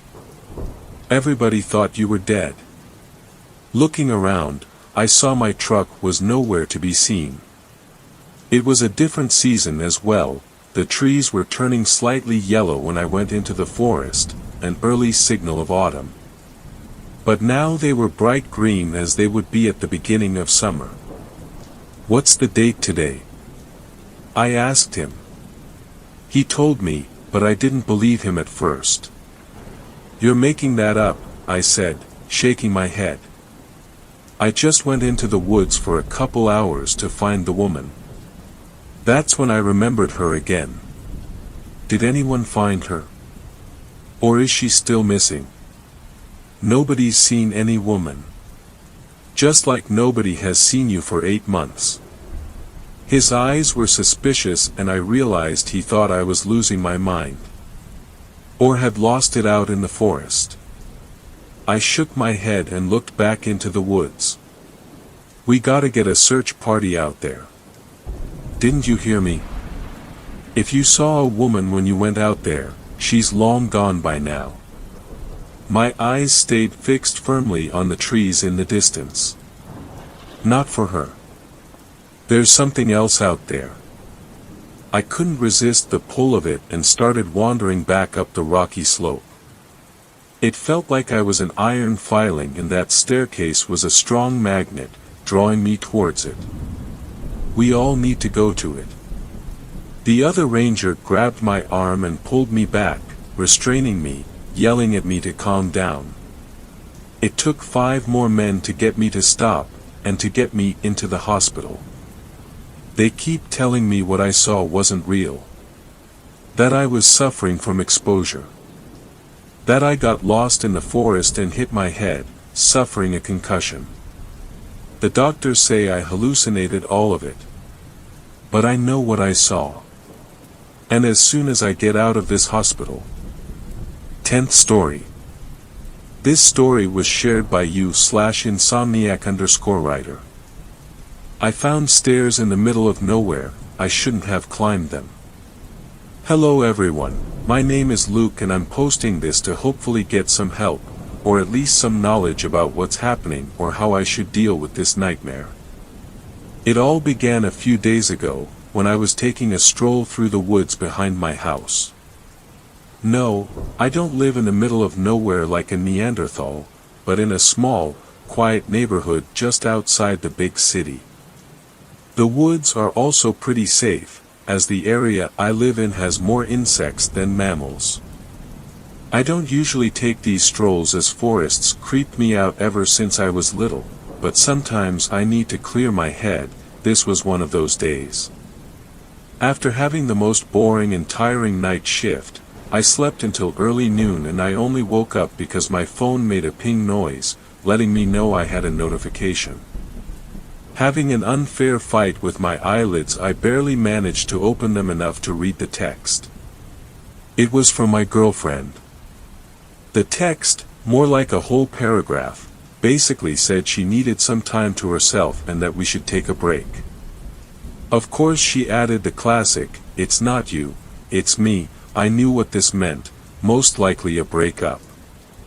I texted her back, supporting her even though my heart ached as a heavy flow of memories of us hit me like a truck. I got out of bed, my mood killing the need for sleep, and ate some leftovers from yesterday. I was trying to keep myself occupied so as to not think about the only person in the world that kept me sane, now breaking up with me. I remembered the woods behind my house, and the trail that led in the forest. Against my better judgment, I decided to take a stroll through the woods, to clear my head and let nature calm me down. I put on a pair of black jeans, a white t-shirt, a black zip-up hoodie and my beat-up Air Force Ones before leaving the house and heading towards the trail. I started down the trail. I was pretty familiar with the forest, as I've taken a few more walks beforehand, so I wasn't worried about getting lost. The weather was clear, as the bright, yellow bulb shined its blinding light through the sea-like sky. It was unusually hot for autumn. Leaves were starting to fall, seeing them in their different decaying stages, some green, freshly fallen, other yellow or brown, forming the colorful crunchy carpet that I was walking on. Adding to this, the fresh air and slight breeze hitting my skin was refreshing. The birds were chirping while sitting on different branches. I even saw a squirrel climb into their winter shelter. I checked my watch, 2 p.m. I was getting pretty close to the point of the trail I usually stopped at before turning around to go back to my house, but this time, I decided to go in further, I'll walk until 3 p.m. then I'll turn back is what I said to myself, not knowing that this single decision would change my life forever. I walked around 15 more minutes before I noticed something strange, the silence. What I mean by that isn't the peacefulness of the forest with its occasional sounds, no, I mean complete and utter silence. There were no birds, no leaves hushing around in the gust of the gentle wind, nothing. I stopped dead in my steps, a cold chill running down my spine. A sudden, uncontrollable panic settled in as I looked around rapidly. My eyes were rapidly dancing on my surroundings before they landed on something that didn't make the situation any better. In the middle of the trees, around 15 feet or so from the trail were stairs. Yes, what looked like a flight of stairs taken out of an office building were sitting, ridiculously, in front of me, in the middle of the forest. About 10 concrete stairs along with a steel guardrail, looking brand new as if they've just been copy-pasted there, went up to nothing. At the top of the stairs was nothing. I checked my watch to look at the time, but, instead of the blue, digital numbers, there were lines and dots, as if the watch broke out of nowhere. Damn it, I said, my panicky state getting worse. I had to calm down, I had to think rationally, so I did the only thing reasonable at that time. I closed my eyes, took a deep breath, hoping that when I'd open them again everything would be back to normal. I was now the moron of every horror movie. I should have turned 180 degrees and bolted down the way I came. After some seconds went by I opened my eyes again, calmer and full of hope. But as soon as my vision came back, the flight of stairs did as well. Well, that's not making this better, I mumbled to myself. My mind instinctively rushed to try and make sense of why they were there, an old house maybe. But it couldn't be, the stairs looked brand new and the ground around them looked normal, undisturbed. Trying to make sense of the situation didn't help at all, and the sun was beginning to go the other way, signaling it was going to be afternoon in an hour or so. Before I spun around to leave, something about them made me want to get closer, to analyze. I don't know how to describe the feeling, something within me just wanted to get closer, I couldn't resist. As soon as I was next to them everything felt weird, the air felt heavier, the silence got morbidly worse, I couldn't even hear my own pulse. My panicky state suddenly went away, an unusual calmness overcoming it. I analyzed them like a crazy architect, looking behind them, at their corners, every bit of surface they had was looked over. If anyone were to be on the trail at that moment they would have thought I was insane. Then, out of nowhere, I made the worst decision of my life, I climbed them. As soon as I got to the top, everything went dark, like the sun exploded and the world transformed into an eternal void. I woke up hours later, because when I opened my eyes the sun was almost set, the moon slowly appearing over the horizon. I was sweaty, sitting on the cold forest floor, the stairs nowhere to be found. I looked around, confused, did I dream it all? The voice in my head asked me. It couldn't have been a dream, it seemed too real, and why would I even decide to take a nap just off the trail? Nothing made sense, nothing would make sense anymore. I got up, dusted myself off and slowly began to walk back to my house. I got back to town, it was colder now, it was noon. The lights on the street lamps were shining a bright, mustard yellow light, illuminating the sidewalk and a little bit of the street as well. The night sky was just as clear as it was during the day, it was littered with tiny, sparkly stars though, making it look like a beautifully painted canvas. I got back to my house and strangely, the lights were on. I muttered to myself, a little confused. I was just about to put the keys in the lock, before I saw the handle being pressed. I snapped back and hid behind one of my garden bushes, so I wouldn't be seen. What came out of the house was impossible, it was me. I was walking out of my house, but I was already outside. My head started to hurt, my mind was spinning, it didn't make sense. How could there be another me? It couldn't have been possible, but there I was, walking out with a smile on my face, heading for my car after I locked the door. I got a glimpse of my face, it looked the same as mine, but there was something off. I couldn't pinpoint what, but something was definitely off about it.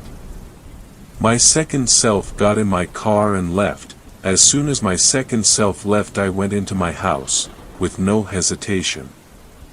It was still the same as I had left it, but the atmosphere felt wrong.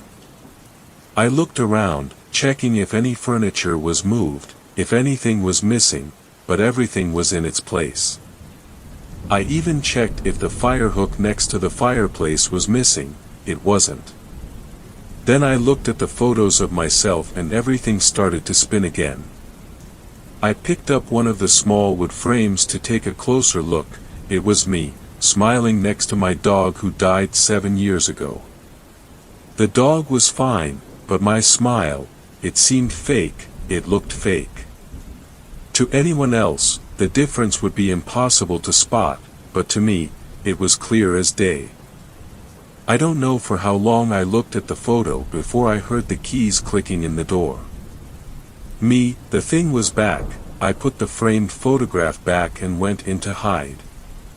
As soon as it walked in the house, the air got heavy again, like it did when I went next to the stairs.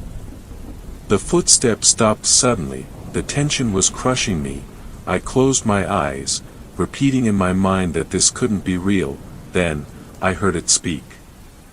"Come out, Luke. I know you're here." I opened my eyes, frozen in place, my heart pounding out of my chest. How did it know I'm here? Did it see me? No, it didn't. I was hidden from the windows and the door. Then it clicked. I left the door unlocked after my double locked it. "Fuck, I'm stupid," I said to myself. It spoke again. "Are you going to make this easy, or are you going to make me come get you?" It said with a cold chuckle. I couldn't run, it would spot me, and God knew what I was dealing with, so I did the only thing I could have in that situation. I slowly forced my body up to face it. "There you are," it said with a creepy smile, spread across its face. I couldn't say anything, how could I? Myself was talking to me, eyes to eyes, my own world was crumbling upon me. "I know this is weird to you, but you did it yourself, Luke, all because you're a curious moron," it said, its smile now fading away. "How?" I finally managed to mutter. Out of all the things I could have said, I settled on, "How, great." "Are you serious? Don't you remember climbing those stairs?" The thing spoke, keeping an eye on me. So I wasn't dreaming, I thought, feeling the blood flow through me. I couldn't move, I barely managed to stay on my feet, I felt dizzy. "Now, your past, present and future is mine," the double me said, starting to laugh, "and I'll make sure you won't mess anything up." It continued, and before I knew it I was getting tackled. The thing was on top of me, pinning me to the ground. Its hands now transformed from normal human hands to sharp, hairy claws. Its eyes went from looking like my emerald green color to a crazed red, like the creature hadn't slept in days. Its nose now looked more like it belonged to a dog or deer. The body began to twitch unnaturally, all the while worms were crawling in its dark hair. Some even got on my face, making me yelp instinctively. I also found out why the air was so heavy around it. The stench oozing from its body almost made me throw up. It smelled like rotten corpses, like death.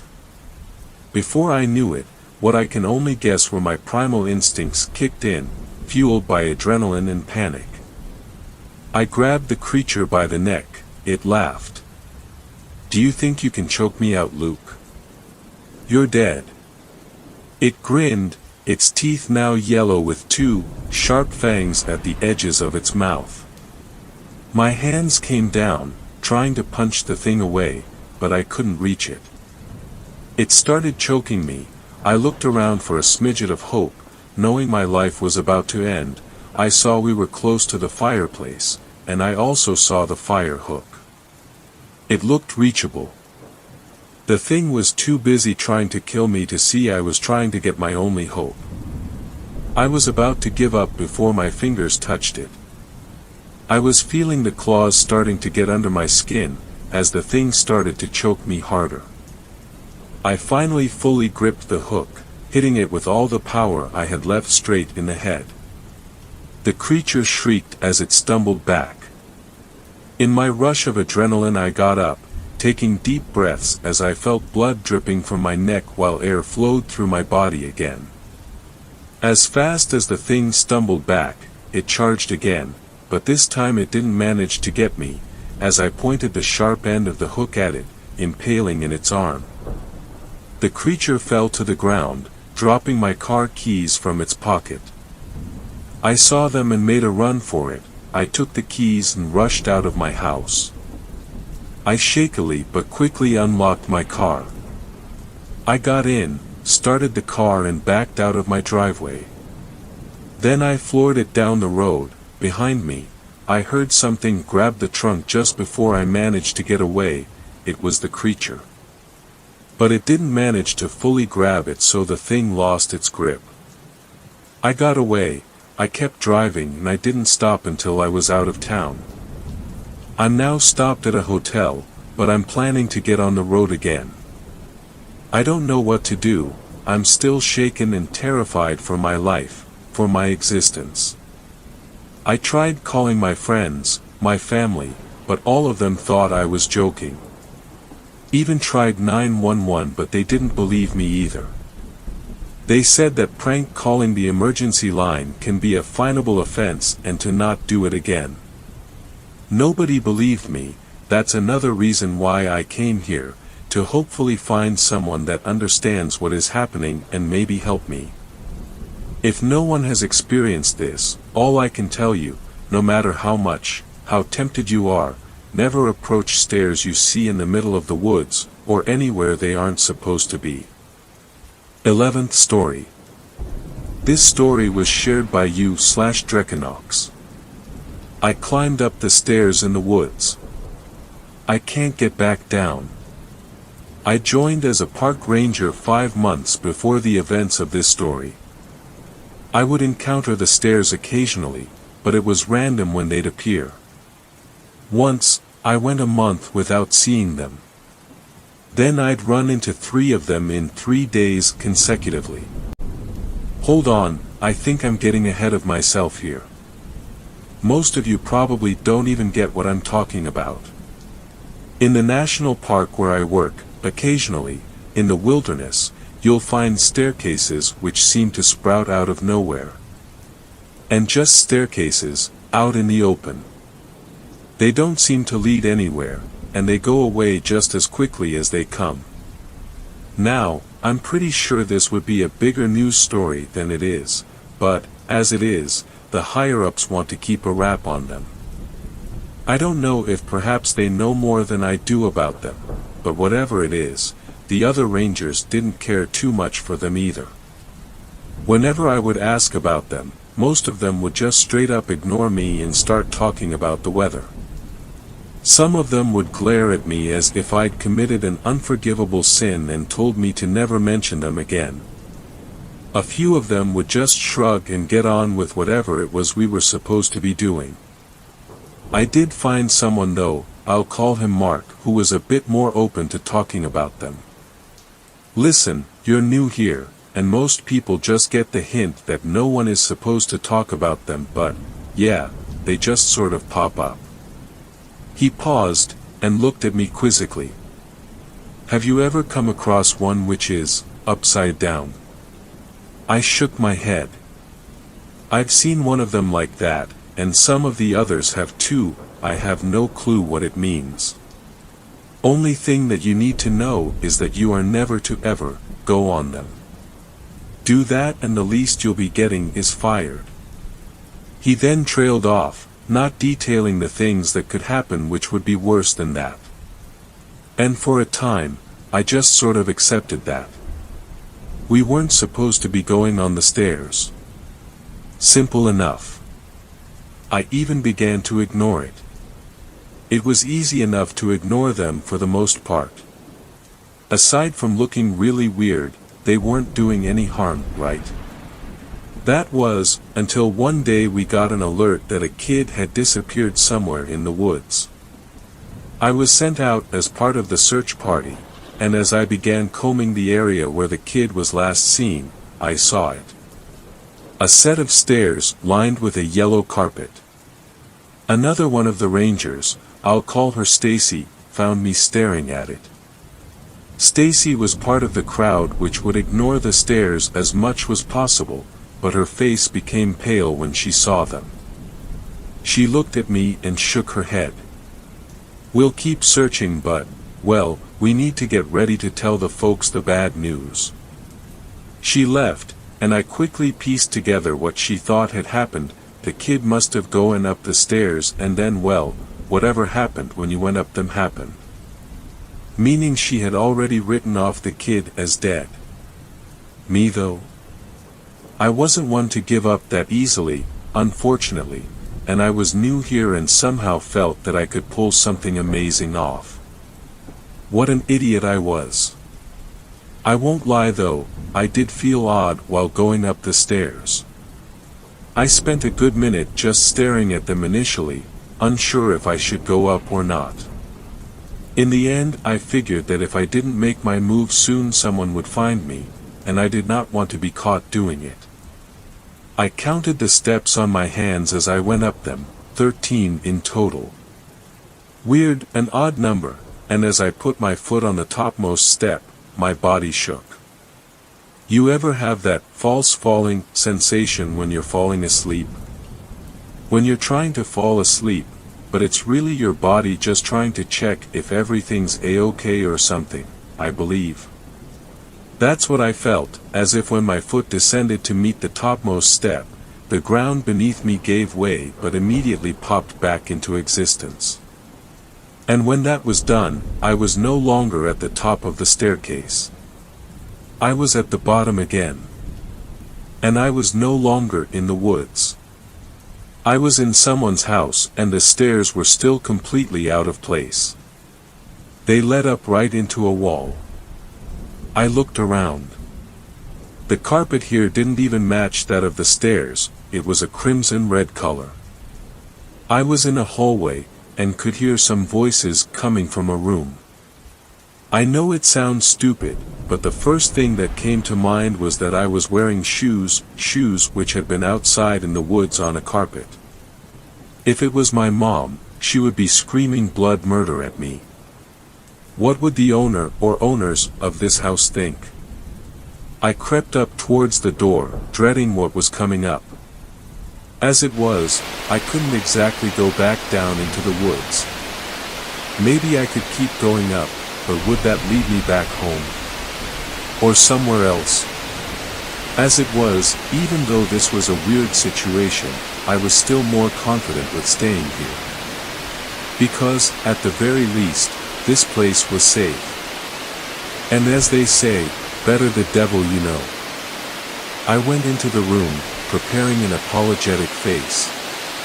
The room looked fairly normal at first glance.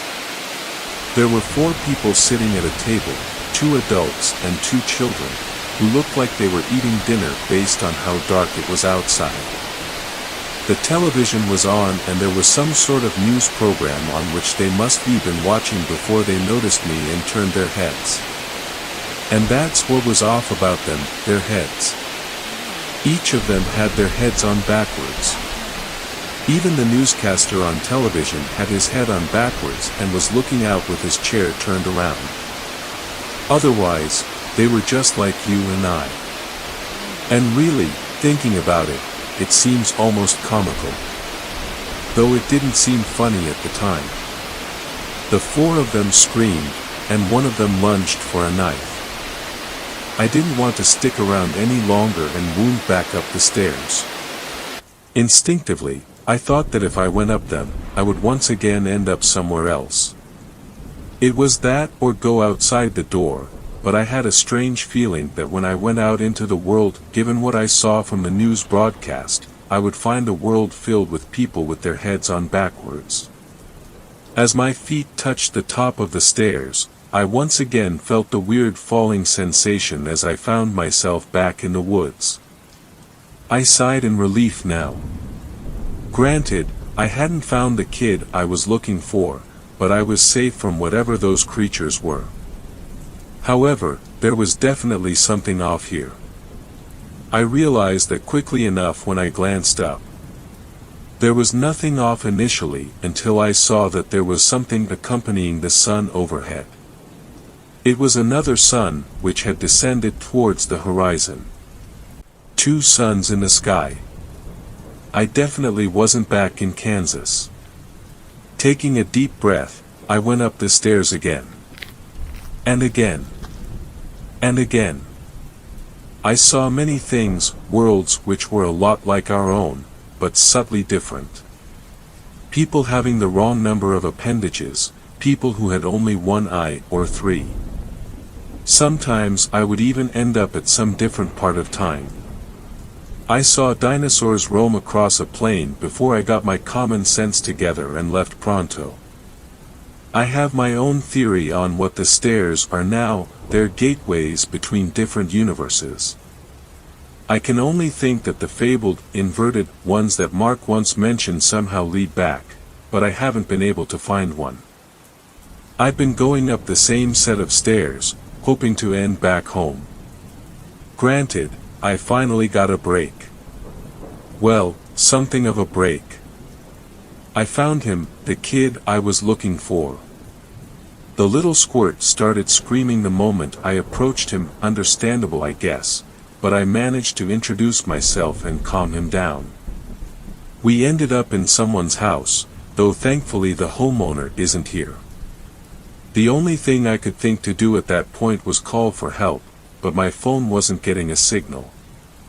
And so, I went on here and was hoping some of you could help us get back home.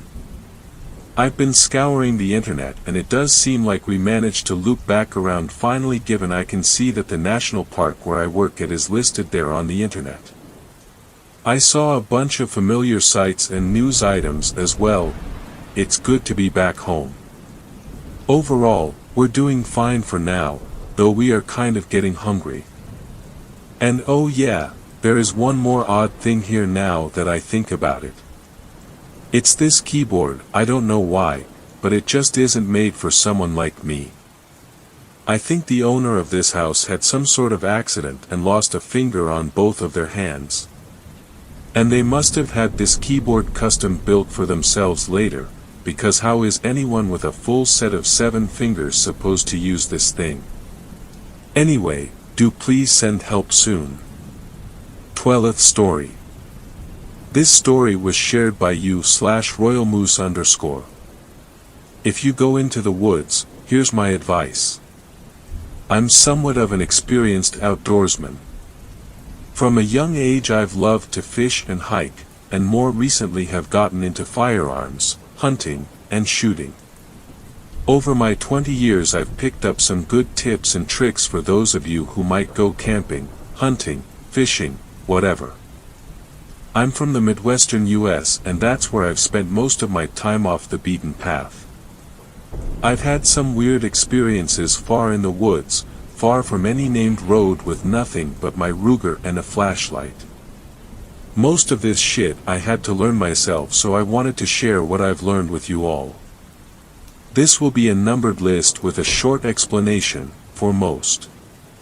0, yes, rule number 0, and that's because it's the most important. Carry a fucking gun.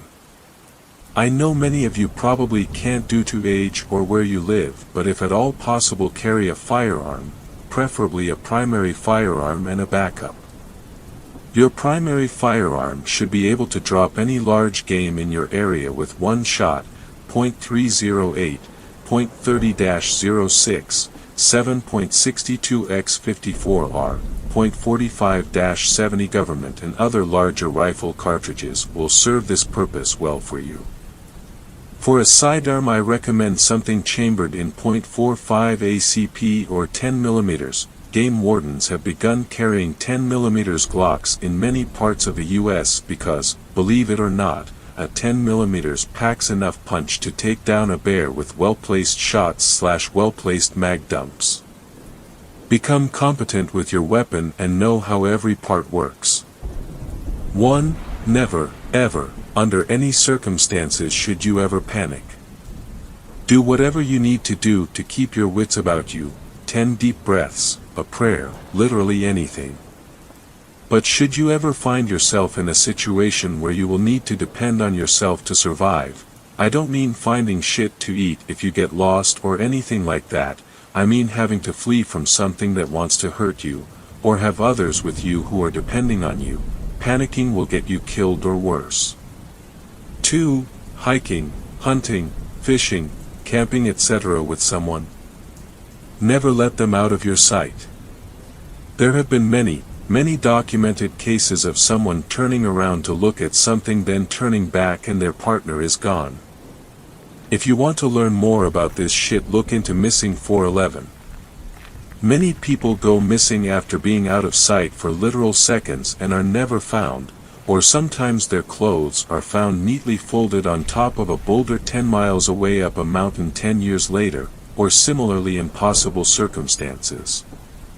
2b, subrule for number 2 because it's related, not to sound like an asshole but if you're gonna bring someone with you, make sure that they trust you and can follow directions to the letter and without hesitation should the need arise.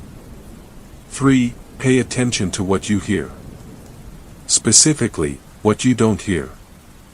What do I mean by that? Well, don't get so drawn into the beauty of nature that you neglect to be mindful of your surroundings, especially sound, especially lack thereof. Should you ever find yourself deep in the woods and notice that the sounds of nature around you have stopped, no more skittering squirrels, no more noisy ass fucking bugs, no more distant howling or barking or anything, there is something in your vicinity that the animals around you do not want to be aware of their presence. If that ever happens, I highly recommend turning around and going back the way you came at a steady, measured pace. Do not run. Do not scream. Do not allow your breathing to become particularly panicked. Basically, keep your shit together and get out of there, because if the animals all around you were smart enough to do so, follow their example. 4. Should you smell roses or copper out of nowhere, say loudly but firmly and calmly, I have a right to be here. Should the smell persist, it would be wise to go back the way you came, again at a quick but measured pace, and don't run or show signs of panic. Aside from persistence of the smell, should pebbles or rocks be thrown at you from an unseen location, go back the way you came, but now it's fine to run and you probably want to make sure you have a round in the chamber while doing so. 5. If you smoke cigarettes, good. Smoke a cigarette or a pipe while you walk. Smoke protects. 6. Stay away from boulder fields. Many people go missing in boulder fields. 7. Psalm 23 verse 4, Though I walk through the valley of the shadow of death, I shall fear no evil, for thou art with me. Thy rod and thy staff, they comfort me. 8. Walking along a river or stream. Take a step away from it every half mile or so. 9. Make your presence known. Hum a tune or sing a song, sing a march or think out loud. Just make your presence known and remember that you have a right to be there. 10. Know the folklore of your local area, or that of wherever you're in the woods. Specifically, the Native American folklore, and you can compound this by further studying reports of European explorers in that area. The natives would have been there for such a long time that they would have incorporated any beings, spirits, whatever you want to call them, into their beliefs and folklore. By studying later accounts of Europeans, you can see what happens when one unfamiliar with or downright disrespectful, or fearful, towards whatever inhabits that area is present. 11. These things all kind of go hand in hand. Carry a steel water bottle. If you're ever outside of your tent at night, do so with a yellow light in hand, and keep dried garlic in your backpack. 12. Possibly the second most important rule here, respect nature. No hippie shit, but don't litter, leave the berries for the birds, respect the trees, and so forth. Leave an area as you found it, and if you have to take anything, do so with utmost gratitude and respect for nature's provision.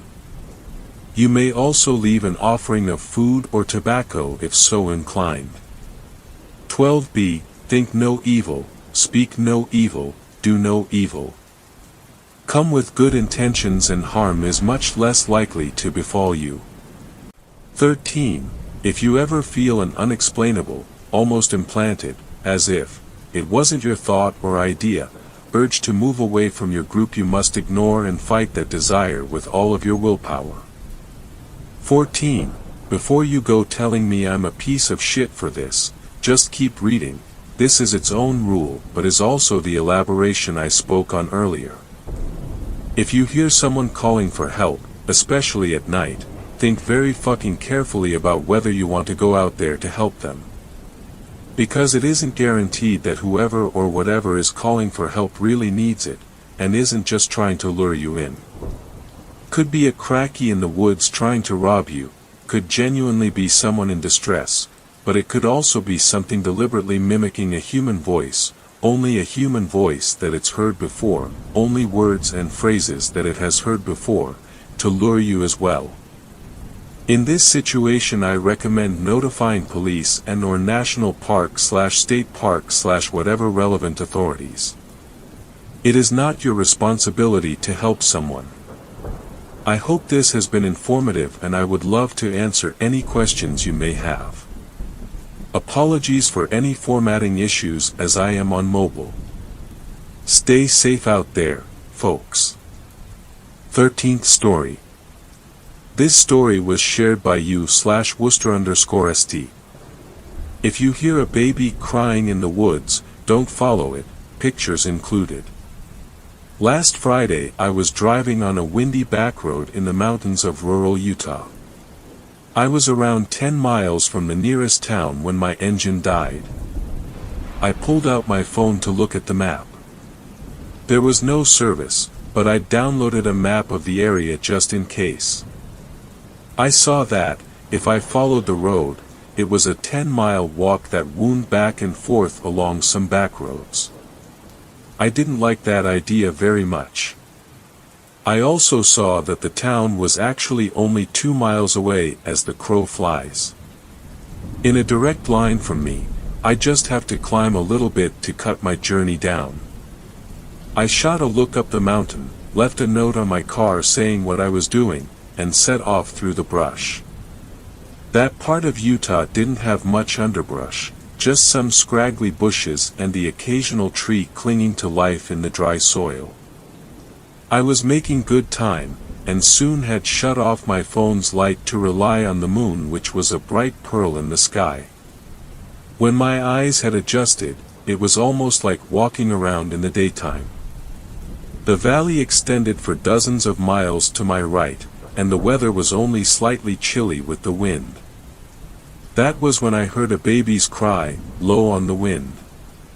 It was far off in the distance to my left, slightly higher up the slope. I paused, listening hard. It came again, unmistakably the pinched short cry of a newborn infant. I paused for a moment before heading in the direction of the call. There was no one around for miles, and now there's this kid. After a few minutes of walking, I stumbled across what had to have been a 100-year-old cemetery. There were no headstones, just rocks marking the spots where the people must have been buried. I couldn't hear any more crying. I put my phone away in my back pocket, listening hard for the kid. I figured it must have been an animal.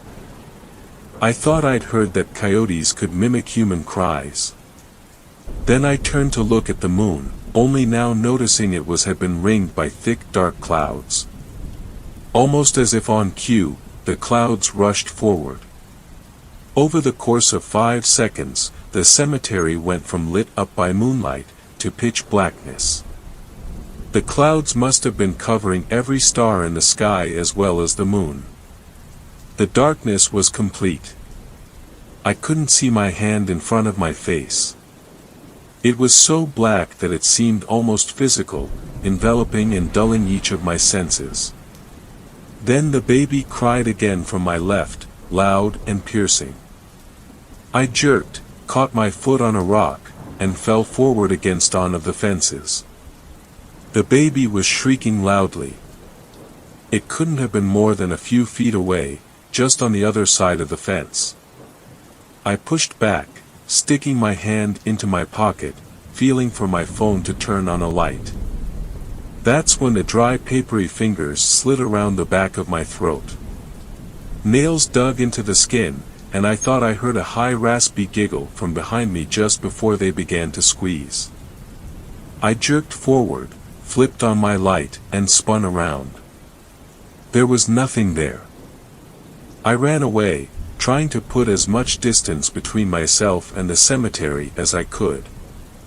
When I finally reached the town, I put my hand up to my neck and felt the scrapes on my neck.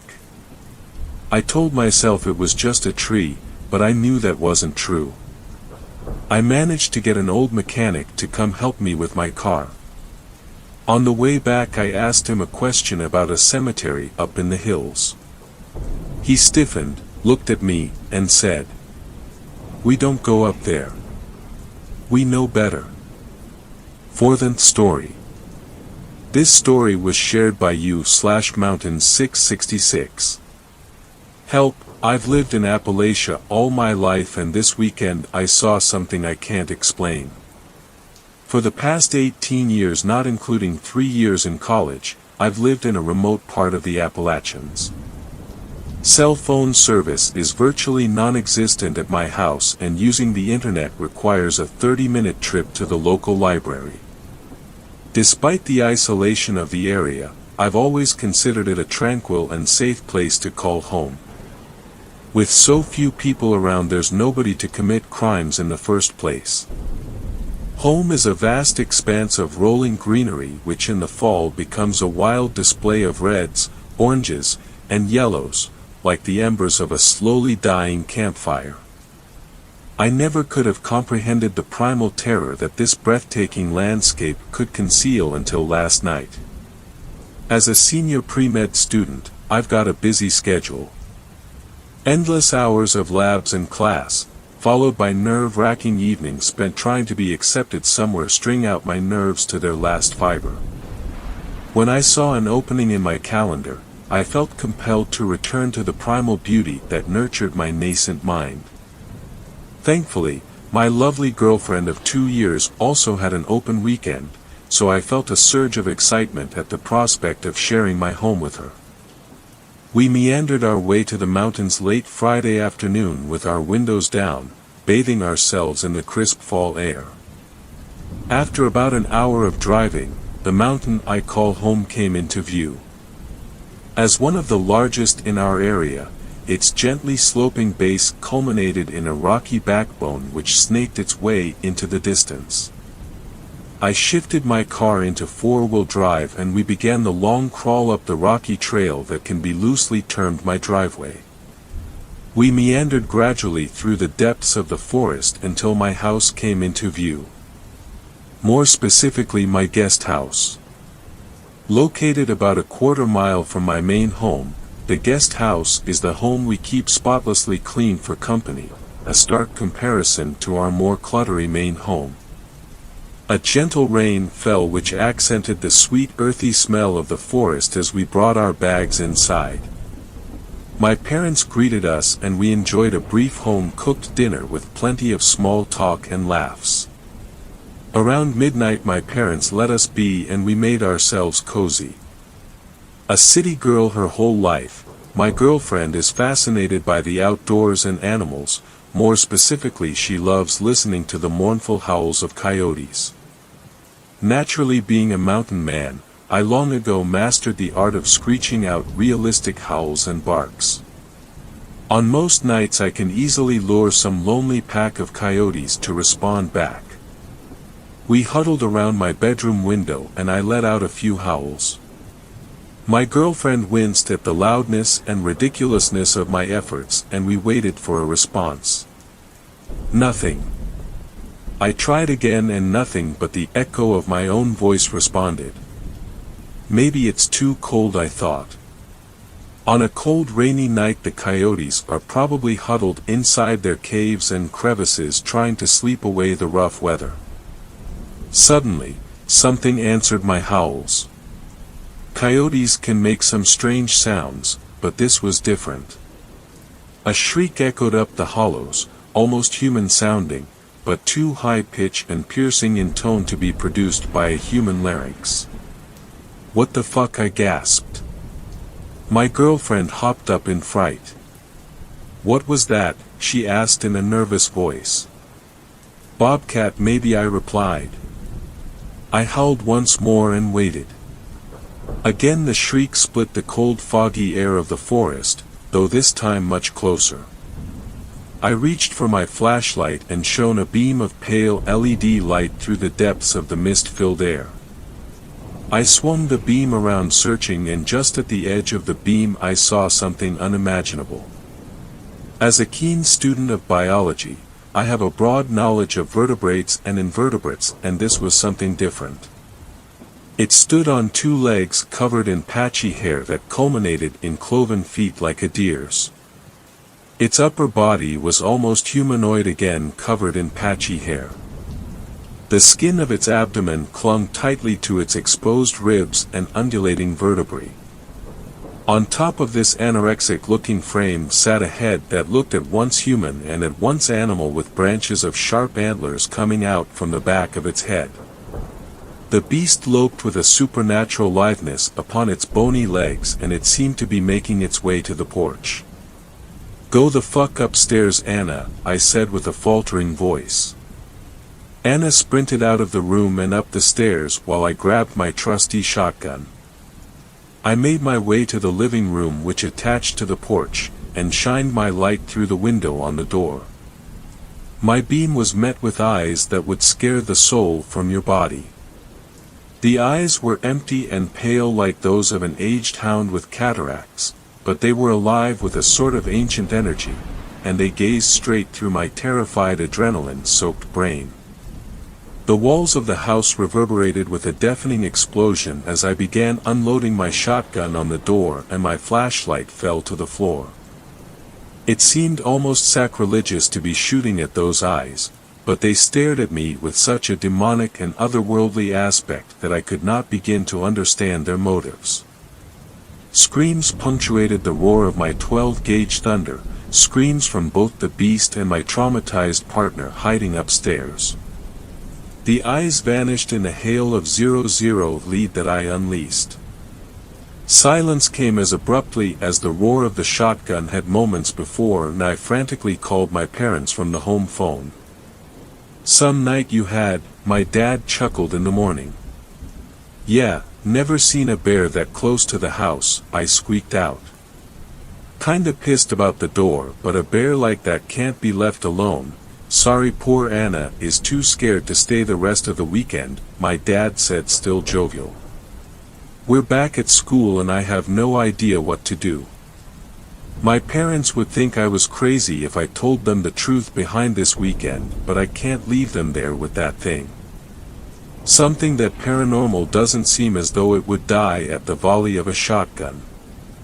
Maybe posting this on Reddit will help me clear my mind and figure out how to deal with this. 5th story. This story was shared by you/Rogue Enjoyer. The disappearance of Hans Drucker.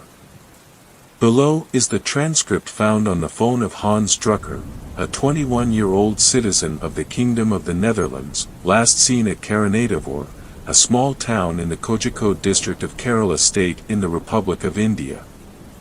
Drucker had a popular video blog known as Wereld, and the below videos seem to be recorded for the purpose of uploading it there. The phone was found by a local fisherman named Adhif Panaparambil and duly handed in to Inspector Ramachandran at Karanadavur police station. Adhif claimed to have found it on the beach at some distance from the historic ruins of Padmanabhavilasam Palace, known by the locals as Parangi Nashicha Kotaram, meaning the palace ruined by the foreigner, while returning from his early morning fishing trip. Upon accessing the phone and investigating, the following videos were found. Police investigation resulted in the declaration of Hans Drucker as a missing person, and the notification of the Dutch embassy. Clip 1, recorded on August 14, 2019. Hans Drucker, a young man with long blonde hair, turns on the front-facing camera and makes a few adjustments to his hair. He smiles widely, then begins speaking cheerily. Hans, good morning dear friends. Thanks for tuning in to Wereld today. Please like my video and subscribe if you want to see more of me. If you like this video, check out my previous ones too. Share it with your friends while you're at it, yeah. Hans leans back and chuckles, then moves toward the camera confidentially. Hans, I've been in India for 2 weeks, and now have come to this little town in Kokoli. Never mind, you see the name on the screen. Now you may wonder, Hans, what are you doing in this little backwater? Well, fret not, I'm going to tell you. Today we're going to do something that is my passion, exploring abandoned places. If you follow my previous adventures, you'll see how I have gone to numerous old buildings in the cities I visit. But this time is extra special. Now a bit of history for you guys. The Dutch East India Company was active up and down this coast in the 1600s, and the local chiefs used to make deals with them. You know, I give you trading rights for my place, and you destroy my enemy with your big guns. Now this town was one of those little chiefdoms. And over here also the same deal went on. But the thing is that, the Dutch guy who made the deal here was my ancestor. That's right, Eustachius van Drucker was the commanding officer of the Mooi Den, the Dutch vessel who landed here. The main reason I came to India actually was to visit this place. Little surprise for all my viewers, eh? So near the beach is a palace, with another unpronounceable local name, laughs, so I'll just call it the palace for you guys. The story is my great-great-great something grandfather. He stayed there for 2 years and learned some of the local language. But over that time, he fell in love with the chief's court dancer or something. And then the king made him leave, then locked up the dancer. But they say the dancer went mad and cursed the place, and it soon faced a lot of misfortunes that made the place uninhabitable. Locals don't even go near it, it's crazy. Hans swigged some water from a metal bottle on his bedside. Hans, I don't really believe in that curse bullshit, you know. Maybe my ancestor just had his troops burn down the place or something. Chuckles, anyway, see you there. Hans holds his palm to the phone to cover the camera, making the screen blank. End of clip 1. Clip 2, recorded on August 15, 2019. Hans is walking down a beach, sweat streaming down, holding the phone to show his face.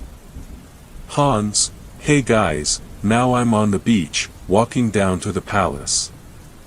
You know, not one of the taxi or auto rickshaw drivers wanted to take me there. No matter how much money I gave, they just said no. So I've got to walk. Hans pans the camera around him. It's a very bright and sunny day. The sea is on one side, and groves of coconut trees on another. Ahead of him is a boat on the shore, where two fishermen are relaxing. Hans, it's hot as hell out here. I already finished my water a while back, brandishing his bottle, so there's no relief. How do the locals manage? Actually, there seems to be two guys ahead. I'll ask them for some water. Hans approaches the boat where the two men were sitting. Both of them were dark-skinned with curly hair, and wore only a lungi, leaving their chests bare. They were subsequently identified by Kerala police as C. Varanen and V. Bashir, both local fishermen. Hans, in English, "Hey guys." Varanen and Bashir turn toward him, wave and smile. Hans reaches the boat and holds the phone at waist level, so we can see his head from below. Hans, in English, "Hey, do you know English?" Bashir, little. What you want? Hans, oh that's great. You have water. Varanen, water, ah. Come. End of clip 2. Clip 3, recorded on August 15, 2019. Hans is sitting on a bench in a small shelter with Varanen and Bashir beside him. He is holding a tender coconut with a straw out of it, which he sips from intermittently. He continues to speak in English. Hans, hello everyone, meet my new friends, Varanen and Bashir. Meeting them really was a godsend. Hans swings the camera so they are clearly in view. Varanen and Bashir are grinning and wave at the camera. Hans swings the camera back to himself. Hans, they not only filled my water bottle, but also got this tender coconut right off a tree for me. Never had anything so cool and sweet before. So, you guys see the hospitality of India? Even for a stranger like me, they dropped everything to help. Varanen and Bashir grinning and nodding. Varanen, ah, you said you're going where? Hans, the palace. What was it called? Padam. Varanen, with wide eyes, Padmanabhavilasam, ah. Hans, cheerfully, yeah. That's the one. Varanen and Bashir share wide-eyed looks. Bashir, leaning forward, don't go there. Especially because you're foreign. What we are saying, listen. Can save your life. Hans, that's what all the auto drivers were saying. Not to go. But I really want to go. My ancestor lived there for some years. Varanen, to Bashir, softly in Malayalam, he is that foreigner's descendant. Bashir, to Hans, then you surely can't go. Please listen. We know that place. If you are the captain's relative, you stay. We'll guide you wherever you want around this place. Don't go. Hans, listen, I've made up my mind to go there. Your old wives' tales won't stop me. Varanen, frantically, not safe. Don't go. Can't say what will happen there. If the woman catches you. Hans, slightly annoyed, now listen, you don't try to stop me. I appreciate you guys helping me, but you can't tell me what to do. Varanen goes to say something but stops. Bashir is already sitting with his head in his hands. Varanen, resigned tone, then go. But don't say we didn't tell you. Hans walks out of the shelter. End of clip 3. Clip 4, recorded on August 15, 2019. Hans is walking down the beach again. Clearly this was taken only about a minute after the previous clip, as the fisherman's shelter can be seen in the background. Hans is speaking in Dutch again. Hans, that was odd, right guys? Locals are really kind, but also too superstitious. Must be afraid of their own shadows. And what was all that talk about a woman catching me? I know I have devilishly handsome looks, he grins at the camera, but not that much. Anyway guys, we're approaching the palace at last, there you see it in the distance. Hans turns the camera around and zooms. In the distance is seen a tiled roof peeking over half-broken, mossy walls. The entire structure has been consumed by the surrounding vegetation. Hans, it's really a relief to see the end goal in sight. Maybe I should get a couple of bricks from there to give those guys, how about that? Laughs. End of clip 4. Clip 5, recorded on August 15, 2019. The camera faces Hans, the sea behind him. Hans, phew, that was way longer than I thought. It took me half an hour to walk from there, even though the building looked close. Drinks water and exhales.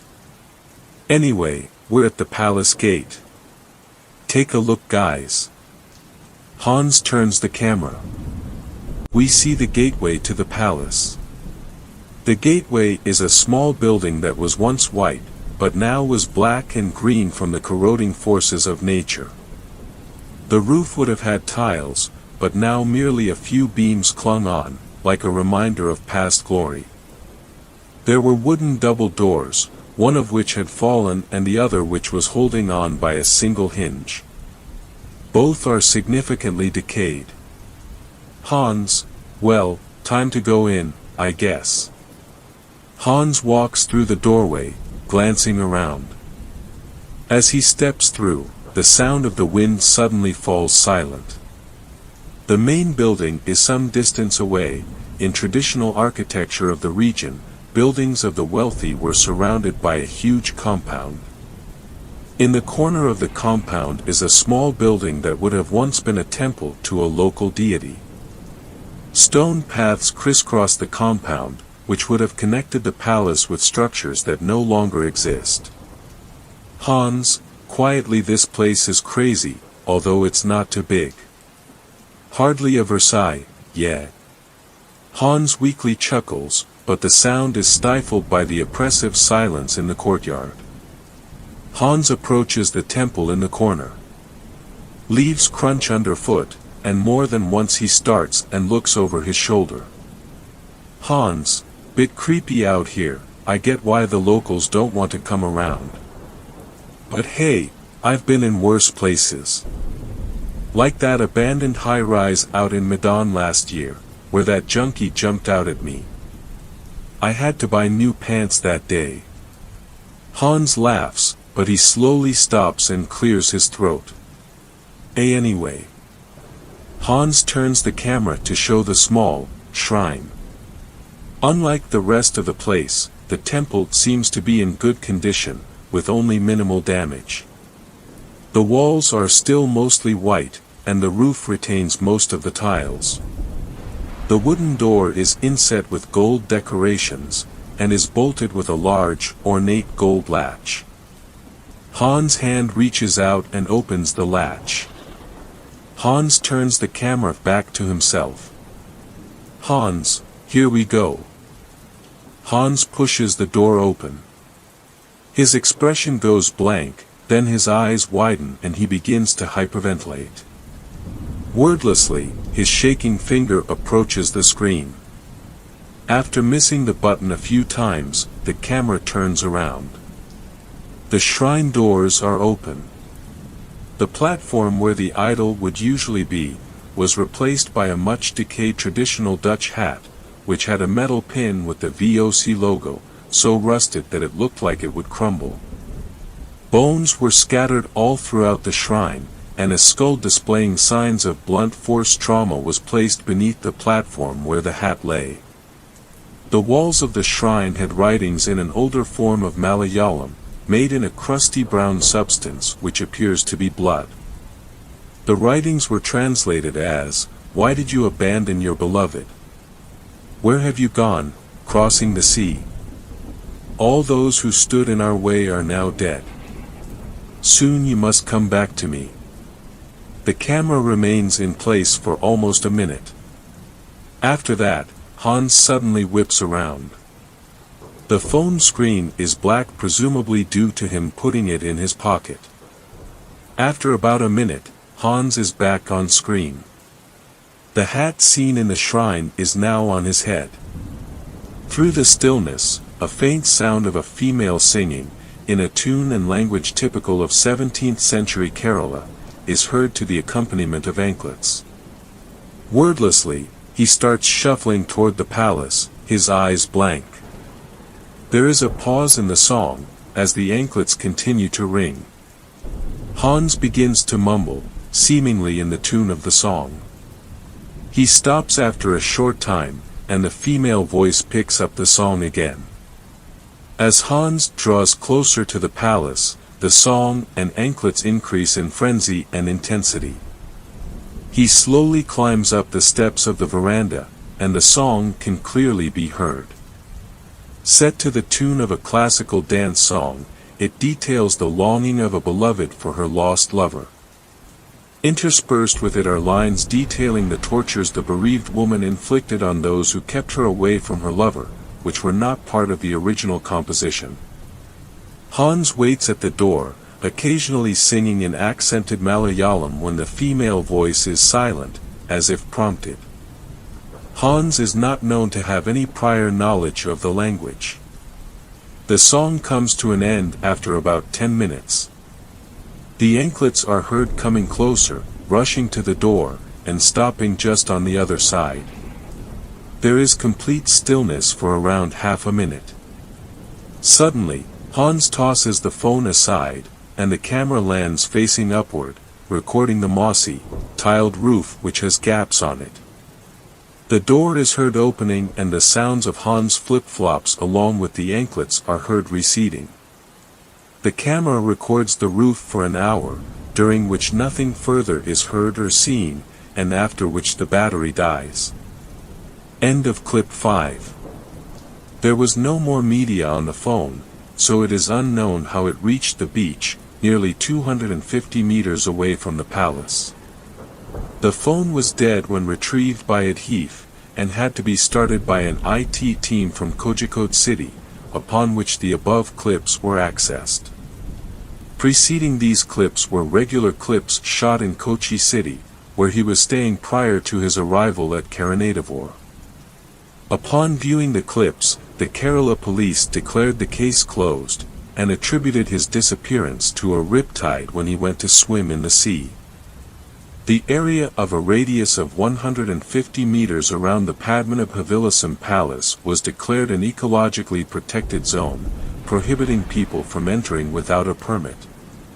However, fishermen say that if they pass the palace on their boats at night, while breeze blows from the land to the sea, they hear the tinkling of anklets interspersed with frenzied laughter, both male and female. Thanks a lot for watching the video till the end. Subscribe to our channel Horror in Detail. Drop your opinions/suggestions in the comments section, and like the video as it helps with the YouTube algorithm.